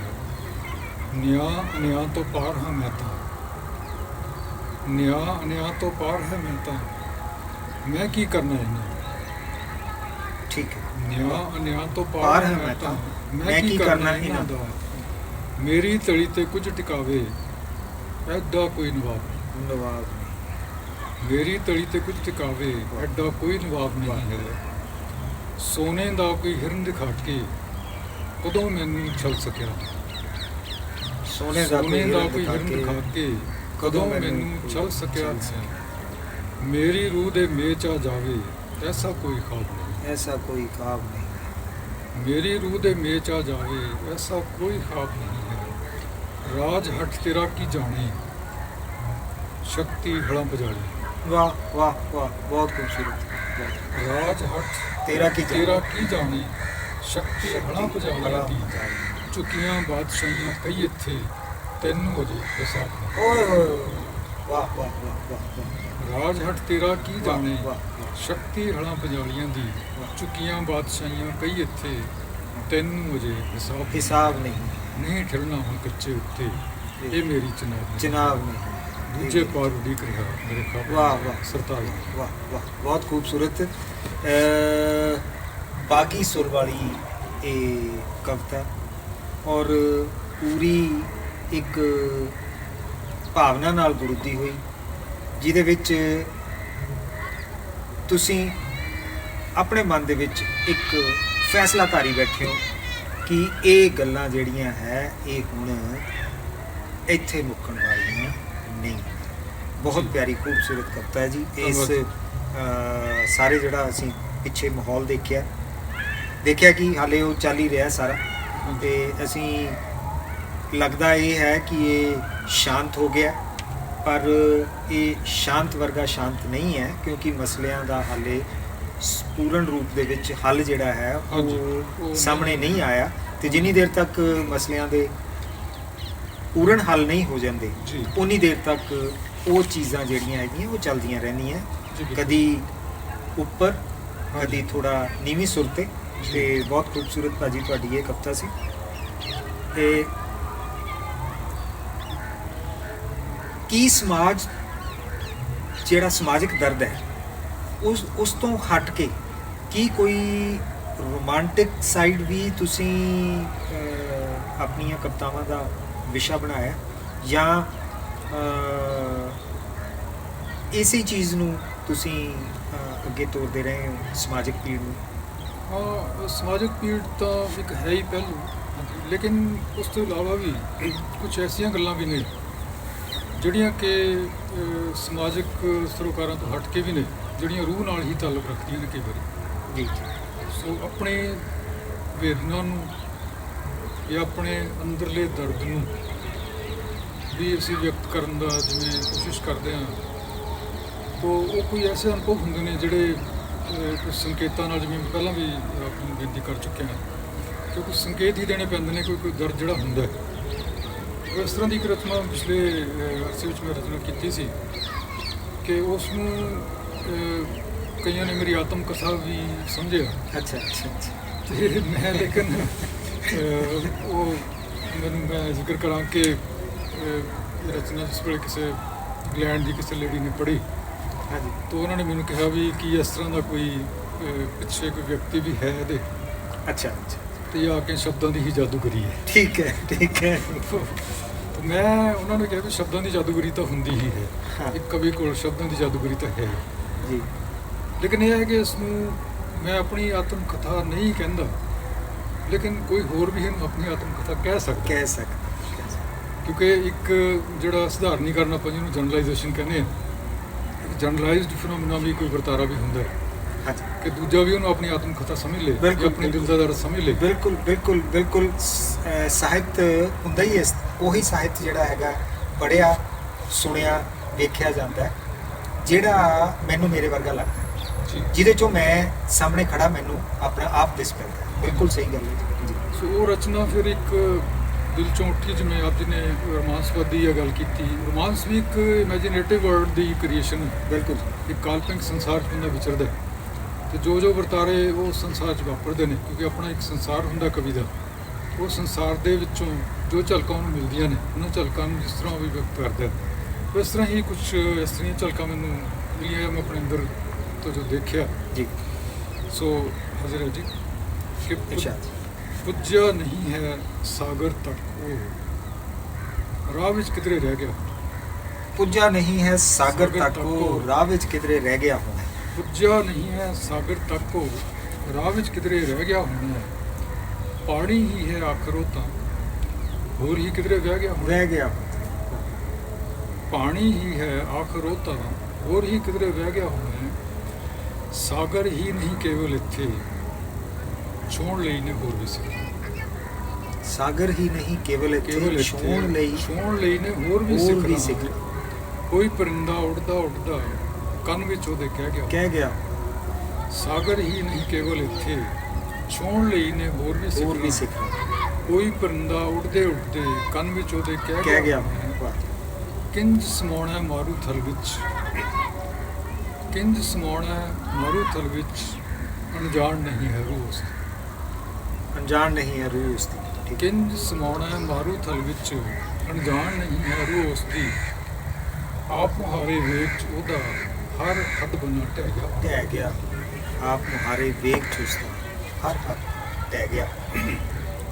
ਹੋਣਾ ਵੱਖ ਅੰਦਾਜ਼ ਉਸ ਦਾ, ਹੋਣਾ ਵੱਖ ਅੰਦਾਜ਼ ਉਸਦਾ। ਬਿਖੜੇ ਰਾਹਾਂ ਤੇ ਲਰਜ਼ਨ, ਬਿਖਰੇ ਰਾਹਾਂ ਤੇ ਲਰਜ਼ਨ।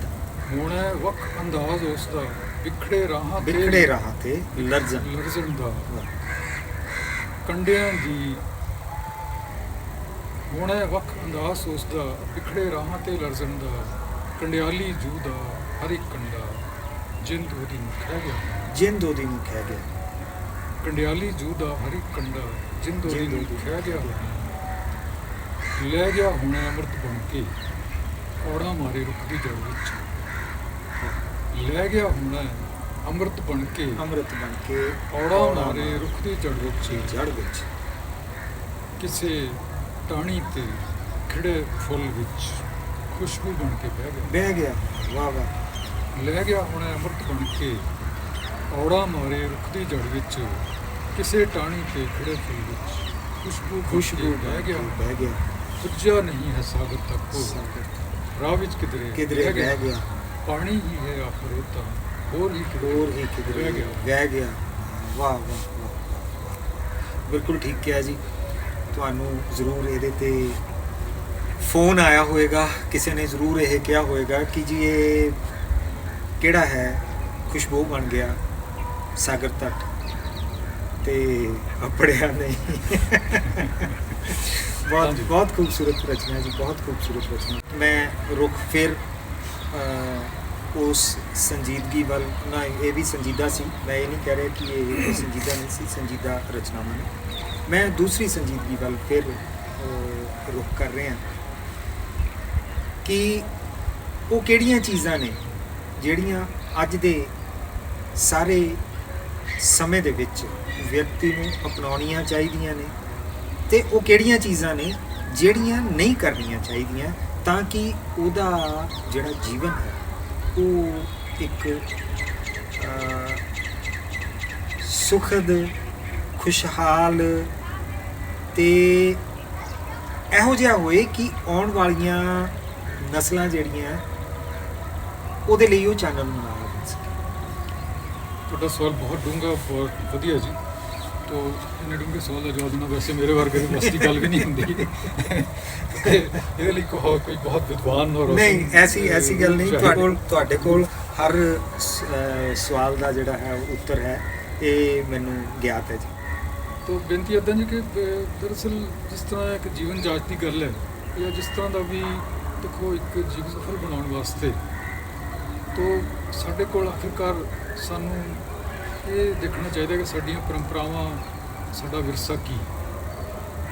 ਉਹ ਵਿਰਸਾ ਜੇ ਆਪਾਂ ਸਿੱਖੀ ਦੀ ਗੱਲ ਕਰੀਏ ਤੇ ਸਾਡੇ ਕੋਲ ਤਾਂ ਬਹੁਤ ਮਹਾਨ ਵਿਰਸਾ ਹੈ। ਬਿਲਕੁਲ ਜੀ, ਬਿਲਕੁਲ, ਬਹੁਤ ਕੁਝ ਕਦਰਾਂ ਕੀਮਤਾਂ ਨੇ ਜਿਨ੍ਹਾਂ ਨੂੰ ਅਪਣਾ ਕੇ ਅਸੀਂ ਜੀਵਨ ਨੂੰ ਖੁਸ਼ਹਾਲ ਕਰ ਸਕਦੇ ਹਾਂ, ਸੁਖੀ ਕਰ ਸਕਦੇ ਹਾਂ। ਉਹ ਸਾਡੇ ਕੋਲ ਗੁਰਬਾਣੀ ਹੈ। ਗੁਰੂ ਨਾਨਕ ਸਾਹਿਬ ਨੇ ਸਾਨੂੰ ਇਹੋ ਜਿਹੀਆਂ ਕਦਰਾਂ ਕੀਮਤਾਂ ਦਿੱਤੀਆਂ ਨੇ, ਔਰ ਸਾਰੇ ਗੁਰੂ ਸਾਹਿਬਾਨ ਨੇ ਉਹਨਾਂ ਚੀਜ਼ਾਂ ਨੂੰ ਅੱਗੇ ਪ੍ਰਚਾਰਿਆ। ਦਸਾਂ ਜਾਮਿਆਂ 'ਚ ਗੁਰੂ ਗ੍ਰੰਥ ਸਾਹਿਬ ਜੀ ਦੇ ਰੂਪ ਦੇ ਵਿੱਚ ਸਾਨੂੰ ਜ਼ਰੂਰ ਸਾਡੇ ਕੋਲ ਅੱਜ ਮੌਜੂਦ ਨੇ। ਔਰ ਸਾਨੂੰ ਉਹਨਾਂ ਕਦਰਾਂ ਕੀਮਤਾਂ ਨੂੰ ਜਦੋਂ ਅਪਣਾਈਏ, ਸਾਨੂੰ ਐਕਚੁਅਲੀ ਰੋਸ਼ਨ ਹੋਣ ਦੀ ਲੋੜ ਹੈ। ਗੁਰਬਾਣੀ ਨੂੰ ਵੀ ਪੜ੍ਹਨਾ, ਗੁਰਬਾਣੀ ਦੇ ਨਾਲ ਜੁੜਨਾ, ਗੁਰਬਾਣੀ ਦੇ ਰਹੱਸਾਂ ਨੂੰ ਮਹਿਸੂਸ ਕਰਨਾ, ਇਹ ਬਹੁਤ ਜ਼ਰੂਰੀ ਹੈ। ਤੇ ਜੇ ਅਸੀਂ ਕੇਵਲ ਪੜ੍ਹਦੇ ਹਾਂ, ਉਹਦੇ ਰਹੱਸਾਂ ਨੂੰ ਉਹਦੀ ਆਤਮਾ 'ਚ ਨਹੀਂ ਉਤਰਦੇ, ਉਹਨੂੰ ਆਪਣੀ ਆਤਮਾ 'ਚ ਮਹਿਸੂਸ ਨਹੀਂ ਕਰਦੇ, ਤਾਂ ਫਿਰ ਸ਼ਾਇਦ ਅਸੀਂ ਰੋਸ਼ਨ ਵੀ ਨਹੀਂ ਹੋ ਸਕਦੇ। ਰੋਸ਼ਨ ਹੋਣ ਦੀ ਜ਼ਰੂਰੀ ਹੈ। ਗੁਰਬਾਣੀ ਦੀ ਸੁਰ ਤਾਲ ਨੂੰ ਆਪਣੀ ਰੂਹ 'ਚ ਉਤਾਰਨਾ, ਕਿਵੇਂ ਅਸੀਂ ਆਪਣਾ ਰੋਸ਼ਨ ਕਰ ਸਕਦੇ। ਰੋਸ਼ਨ ਕਰਕੇ ਸਾਨੂੰ ਜਿਹੜੀ ਨੈਤਿਕਤਾ ਜਾਂ ਜਿਹੜੀਆਂ ਕਦਰਾਂ ਕੀਮਤਾਂ ਸਾਨੂੰ ਹਾਸਿਲ ਹੁੰਦੀਆਂ ਨੇ, ਉਹਨਾਂ ਨੂੰ ਅਪਣਾ ਕੇ ਹੀ ਅਸੀਂ ਜੀਵਨ ਦਾ ਰਸਤਾ ਜਿਹੜਾ ਹੈਗਾ ਉਸ ਨੂੰ ਆਪਾਂ ਰੋਸ਼ਨ ਕਰ ਸਕਦੇ ਹਾਂ। ਦੂਜਿਆਂ ਦਾ ਰਸਤਾ ਵੀ ਰੋਸ਼ਨ ਕਰ ਸਕਦੇ ਹਾਂ। ਲੇਕਿਨ ਆਪਣਾ ਇਨਲਾਈਟਨ ਹੋਣਾ ਬਹੁਤ ਜ਼ਰੂਰੀ ਹੈ। ਇੱਕ ਸਾਡੇ ਅੰਦਰ ਜਿਹੜੀ ਹੈਗੀ ਹੈ ਉਹ ਜਿਹੜਾ ਉਹ ਚਾਨਣ ਹੈਗਾ ਉਤਰਨਾ ਜ਼ਰੂਰੀ ਹੈ। ਤਾਂ ਮੈਂ ਇਹੀ ਸਮਝਦਾ ਕਿ ਸਾਡੀ ਵਿਰਾਸਤ ਹੈ। ਜਿਵੇਂ ਆਪਾਂ ਸਾਹਿਬਜ਼ਾਦਿਆਂ ਦਾ ਉਹ ਸ਼ਹੀਦੀ ਦਾ ਜ਼ਿਕਰ ਕੀਤਾ, ਉਹਦੇ ਤੋਂ ਵੀ ਸਾਨੂੰ ਕਿੰਨੀਆਂ ਪ੍ਰੇਰਨਾਵਾਂ ਮਿਲਦੀਆਂ ਨੇ ਕਿ ਉਹਨਾਂ ਨੇ ਇੱਕ ਛੋਟੀ ਉਮਰ ਦੇ ਵਿੱਚ ਹੀ ਕਿਸ ਤਰ੍ਹਾਂ ਉਹਨਾਂ ਦੇ ਹਿਰਦੇ ਰੋਸ਼ਨ ਸੀਗੇ। ਉਹਨਾਂ ਨੇ ਕੋਈ ਈਨ ਨਹੀਂ ਮੰਨੀ। ਬਿਲਕੁਲ ਕਿਸੇ ਤਰ੍ਹਾਂ ਦਾ ਵੀ ਆਪਣੇ ਜੋ ਅਸੂਲ ਸੀਗੇ ਉਹਨਾਂ ਨੇ ਕੋਈ ਸਮਝੌਤਾ ਨਹੀਂ ਕੀਤਾ ਹੈਗਾ। ਆਪਣੇ ਗੁਰੂ ਪਿਤਾ ਜਾਂ ਆਪਣੀ ਮਾਤਾ ਦਾਦੀ ਦੇ ਵੱਲੋਂ ਜੋ ਵੀ ਅਸੂਲ ਦੱਸੇ ਗਏ, ਜੋ ਵੀ ਕੁਛ ਉਹਨਾਂ ਨੂੰ ਸਿਖਾਇਆ ਗਿਆ, ਉਹਨਾਂ ਕੀਮਤਾਂ ਨੂੰ ਉਹਨਾਂ ਨੇ ਪੂਰੀ ਤਰ੍ਹਾਂ ਆਪਣੇ ਅੰਦਰ ਸੰਜੋਇਆ ਹੋਇਆ। ਅਤੇ ਇਸ ਤਰ੍ਹਾਂ ਹੀ ਅਸੀਂ ਮੰਨ ਕੇ ਆਪਣੇ ਜੀਵਨ ਨੂੰ ਖੁਸ਼ਹਾਲ ਰੋਸ਼ਨ ਕਰ ਸਕਦੇ ਹਾਂ, ਜਿਸ ਨੂੰ ਰੋਸ਼ਨ ਕਰ ਸਕਦੇ ਹਾਂ। ਅਤੇ ਮੈਂ ਤਾਂ ਇਹ ਸਮਝਦਾ ਕਿ ਉਹਨਾਂ ਕਦਰਾਂ ਕੀਮਤਾਂ ਨੂੰ ਆਪਣੇ ਹਿਰਦੇ ਅੰਦਰ ਉਤਾਰਿਆ ਜਾਏ ਕਿ ਹਿਰਦਾ ਹੀ ਤਾਂ ਹੈ। ਤਾਂ ਜੇ ਅਸੀਂ ਦਿਮਾਗ ਦੇ ਪੱਧਰ 'ਤੇ, ਕਿਉਂਕਿ ਹੁਣ ਕਈ ਵਾਰ ਇੱਦਾਂ ਸੋਚਿਆ ਜਾਂਦਾ ਕਿ ਕਿਉਂਕਿ ਅੱਜ ਕੱਲ੍ਹ ਦਾ ਜਿਹੜਾ ਸਮਾਂ ਚੱਲ ਰਿਹਾ ਹੈ, ਇੰਟਲੈਕਚੁਅਲ ਸਾਡੇ ਕੋਲ ਬਹੁਤ ਨੇ, ਇੰਟਲੈਕਟ ਦੇ ਪੱਧਰ 'ਤੇ ਚੀਜ਼ਾਂ ਨੂੰ ਦੇਖਿਆ ਜਾ ਰਿਹਾ, ਲੇਕਿਨ ਹਿਰਦੇ ਦੇ ਪੱਧਰ ਦੇ ਉੱਤੇ ਚੀਜ਼ਾਂ ਨੂੰ, ਭਾਵਨਾਵਾਂ ਦੇ ਪੱਧਰ ਦੇ ਉੱਤੇ ਚੀਜ਼ਾਂ ਨੂੰ ਨਹੀਂ ਦੇਖਿਆ ਜਾਂਦਾ। ਭਾਵਨਾਵਾਂ ਦੇ ਪੱਧਰ ਤੇ ਜਦੋਂ ਆਪਾਂ ਚੀਜ਼ਾਂ ਨੂੰ ਦੇਖਦੇ ਹਾਂ ਤਾਂ ਜ਼ਰੂਰੀ ਗੱਲ ਹੈ ਵੀ ਰੋਸ਼ਨ ਹਿਰਦੇ ਹੀ ਦੇਖ ਸਕਦੇ ਨੇ। ਜੋ ਰੂਹਾਂ ਰੋਸ਼ਨ ਨੇ ਉਹੀ ਹਿਰਦੇ ਦੇ ਪੱਧਰ 'ਤੇ ਦੇਖਦੇ ਹਨ। ਤੇ ਜੋ ਅਸੀਂ ਮਹਿਸੂਸ ਕਰਦੇ ਹਾਂ ਉਹਨਾਂ ਨੂੰ ਅਸੀਂ ਅਪਣਾਈਏ, ਗੁਰਬਾਣੀ ਦੇ ਸੁਰਤਾਲ 'ਚ ਉਤਰੀਏ, ਗੁਰਬਾਣੀ ਨੂੰ ਪੜ੍ਹੀਏ, ਗਾਈਏ ਅਤੇ ਸਮਝੀਏ। ਤਾਂ ਅਸੀਂ ਆਪਣੇ ਜੀਵਨ ਨੂੰ ਖੁਸ਼ਹਾਲ ਕਰ ਸਕਦੇ ਹਾਂ। ਅਸੀਂ ਆਪਣੀ ਵਿਰਾਸਤ ਨੂੰ ਸਮਝੀਏ। ਉਹ ਸਾਡੇ ਕੋਲ ਬੜੀ ਮੁੱਲਵਾਨ ਹੈ, ਬਹੁਤ ਕੀਮਤੀ ਵਿਰਾਸਤ ਸਾਡੇ ਕੋਲ ਹੈ। ਤਾਂ ਉਹਨੂੰ ਅਸੀਂ ਅੱਖੋਂ ਪਰੋਖੇ ਨਾ ਕਰੀਏ। ਤਾਂ ਉਹ ਇਹ ਹੋ ਰਿਹਾ ਹੈ ਮਤਲਬ, ਇਸ ਕਰਕੇ ਮੈਂ ਧਿਆਨ ਦਿਵਾ ਰਿਹਾ ਇਸ ਕਰਕੇ।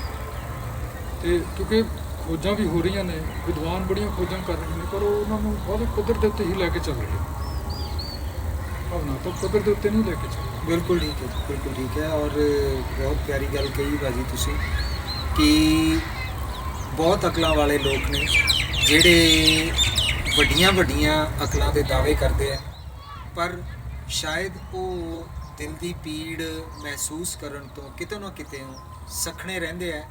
ਅਤੇ ਇਹੋ ਜਿਹੇ ਜਿਹੜੇ ਦਾਅਵਿਆਂ ਵਾਲੇ ਲੋਕ ਨੇ ਉਹ ਸਮਾਜ ਨੂੰ ਕੁਝ ਨਹੀਂ ਦੇ ਸਕਦੇ।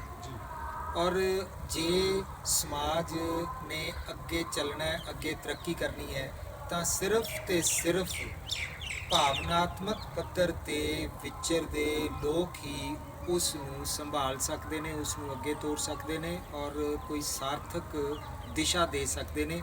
ਹਰ ਵਿਅਕਤੀ ਦੇ ਅੰਦਰ ਦਿਲ ਹੈ। ਹਰ ਇੱਕ ਚੀਜ਼ ਨੂੰ ਦਿਲੋਂ ਮਹਿਸੂਸ ਕਰਨਾ ਜੇ ਅਸੀਂ ਸਿੱਖ ਲਈਏ ਤਾਂ ਅਸੀਂ ਭਾਵਨਕ ਪੱਧਰ 'ਤੇ ਆਉਣ ਵਾਲੇ, ਵਿਚਰਨ ਵਾਲੇ ਉਹੀ ਗਿਆਨੀ, ਬਹੁਤ ਸਿਆਣੇ ਵਿਅਕਤੀ ਆਪ ਬਣ ਸਕਦੇ ਹਾਂ। ਅਤੇ ਸਾਡੀ ਆਪਣੇ ਚੈਨਲ ਅਜੀਤ ਹਮਦਰਦ ਵੱਲੋਂ ਸਾਰਿਆਂ ਨੂੰ ਇਹ ਗੁਜ਼ਾਰਿਸ਼ ਹੈ ਕਿ ਚੀਜ਼ਾਂ ਨੂੰ ਦਿਲੋਂ ਮਹਿਸੂਸ ਕਰਨਾ ਸ਼ੁਰੂ ਕਰੀਏ। ਆਓ ਦਿਲਾਂ ਦੀ ਸਾਂਝ ਜਿਹੜੀ ਹੈਗੀ ਹੈ ਉਹ ਸਥਾਪਿਤ ਕਰੀਏ।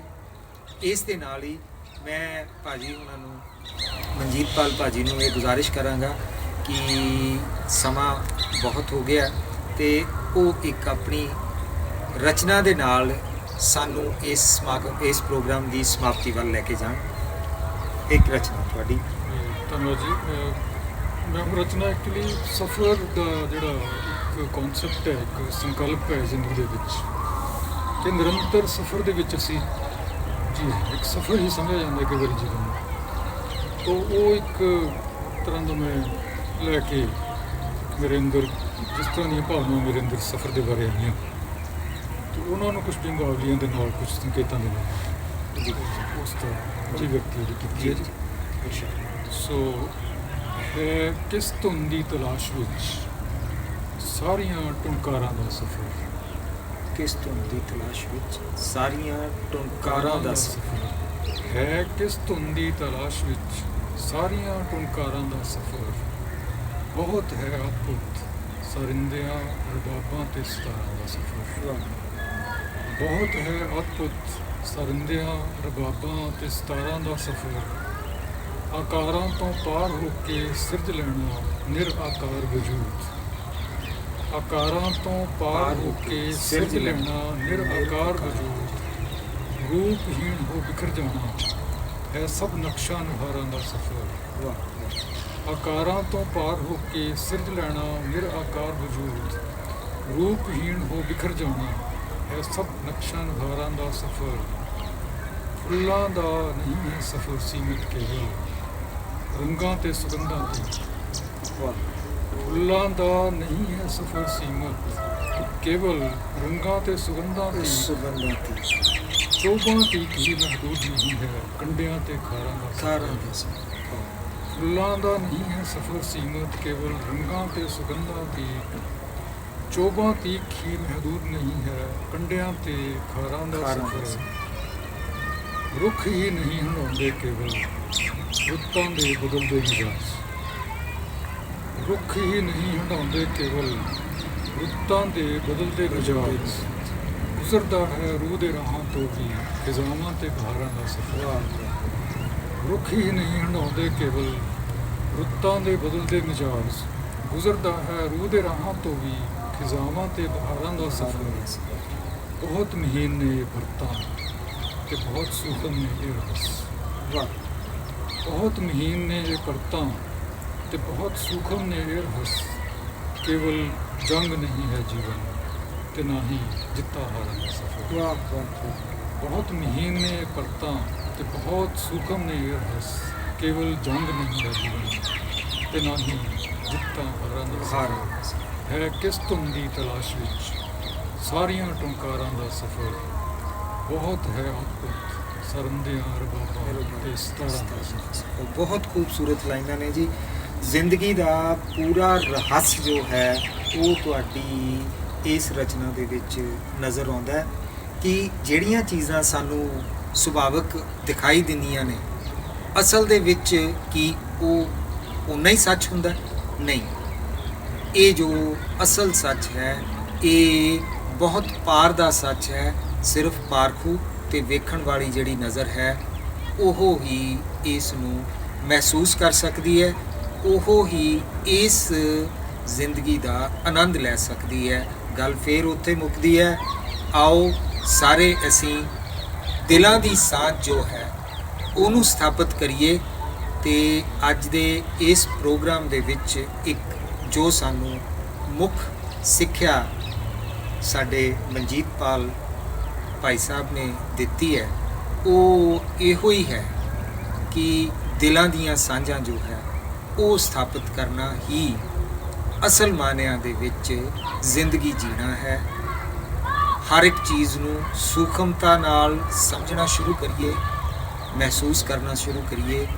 ਇਸ ਦੇ ਨਾਲ ਹੀ ਮੈਂ ਆਪਣੇ ਚੈਨਲ ਅਜੀਤ ਹਮਦਰਦ ਵੱਲੋਂ ਆਪਣੇ ਭਾਈ ਸਾਹਿਬ ਮਨਜੀਤ ਪਾਲ ਜੀ ਦਾ ਬਹੁਤ ਬਹੁਤ ਧੰਨਵਾਦ ਕਰਦਾ ਹਾਂ ਕਿ ਉਹਨਾਂ ਨੇ ਸਾਨੂੰ ਅੱਜ ਇੱਕ ਅਜਿਹੀ ਭਾਵਨਾ ਦੇ ਨਾਲ ਜੋੜਿਆ ਜੋ ਸਾਡੀ ਜ਼ਿੰਦਗੀ ਨੂੰ ਹਮੇਸ਼ਾ ਹਮੇਸ਼ਾ ਰੌਸ਼ਨ ਕਰੇਗੀ। ਬਹੁਤ ਬਹੁਤ ਧੰਨਵਾਦ ਬਹੁਤ ਧੰਨਵਾਦ। ਡਾਕਟਰ ਸਾਹਿਬ, ਬਹੁਤ ਧੰਨਵਾਦ ਤੁਹਾਡਾ। ਆਪ ਜੀ ਨੇ ਮੌਕਾ ਦਿੱਤਾ ਮੈਨੂੰ ਤਾਂ ਮੈਂ ਆਪਣੇ ਮਨ ਦੀ ਗੱਲ ਕਰ ਸਕਾਂ, ਮੈਂ ਆਪਣੇ ਮਨ ਦੇ ਸੱਚ ਬਿਆਨ ਕਰ ਸਕਾਂ, ਆਪਣੀ ਰੂਹ ਦੇ ਸੱਚ ਬਿਆਨ ਕਰ ਬਹੁਤ- ਸਕਾਂ। ਬਹੁਤ ਧੰਨਵਾਦ। ਬਹੁਤ ਬਹੁਤ ਅੱਛਾ ਲੱਗਿਆ ਜੀ।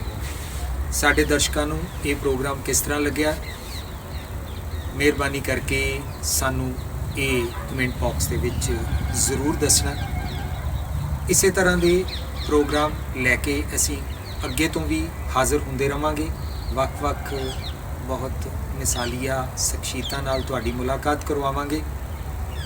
ਸ਼ੁਕਰੀਆ, ਧੰਨਵਾਦ, ਰੱਬ ਰਾਖਾ।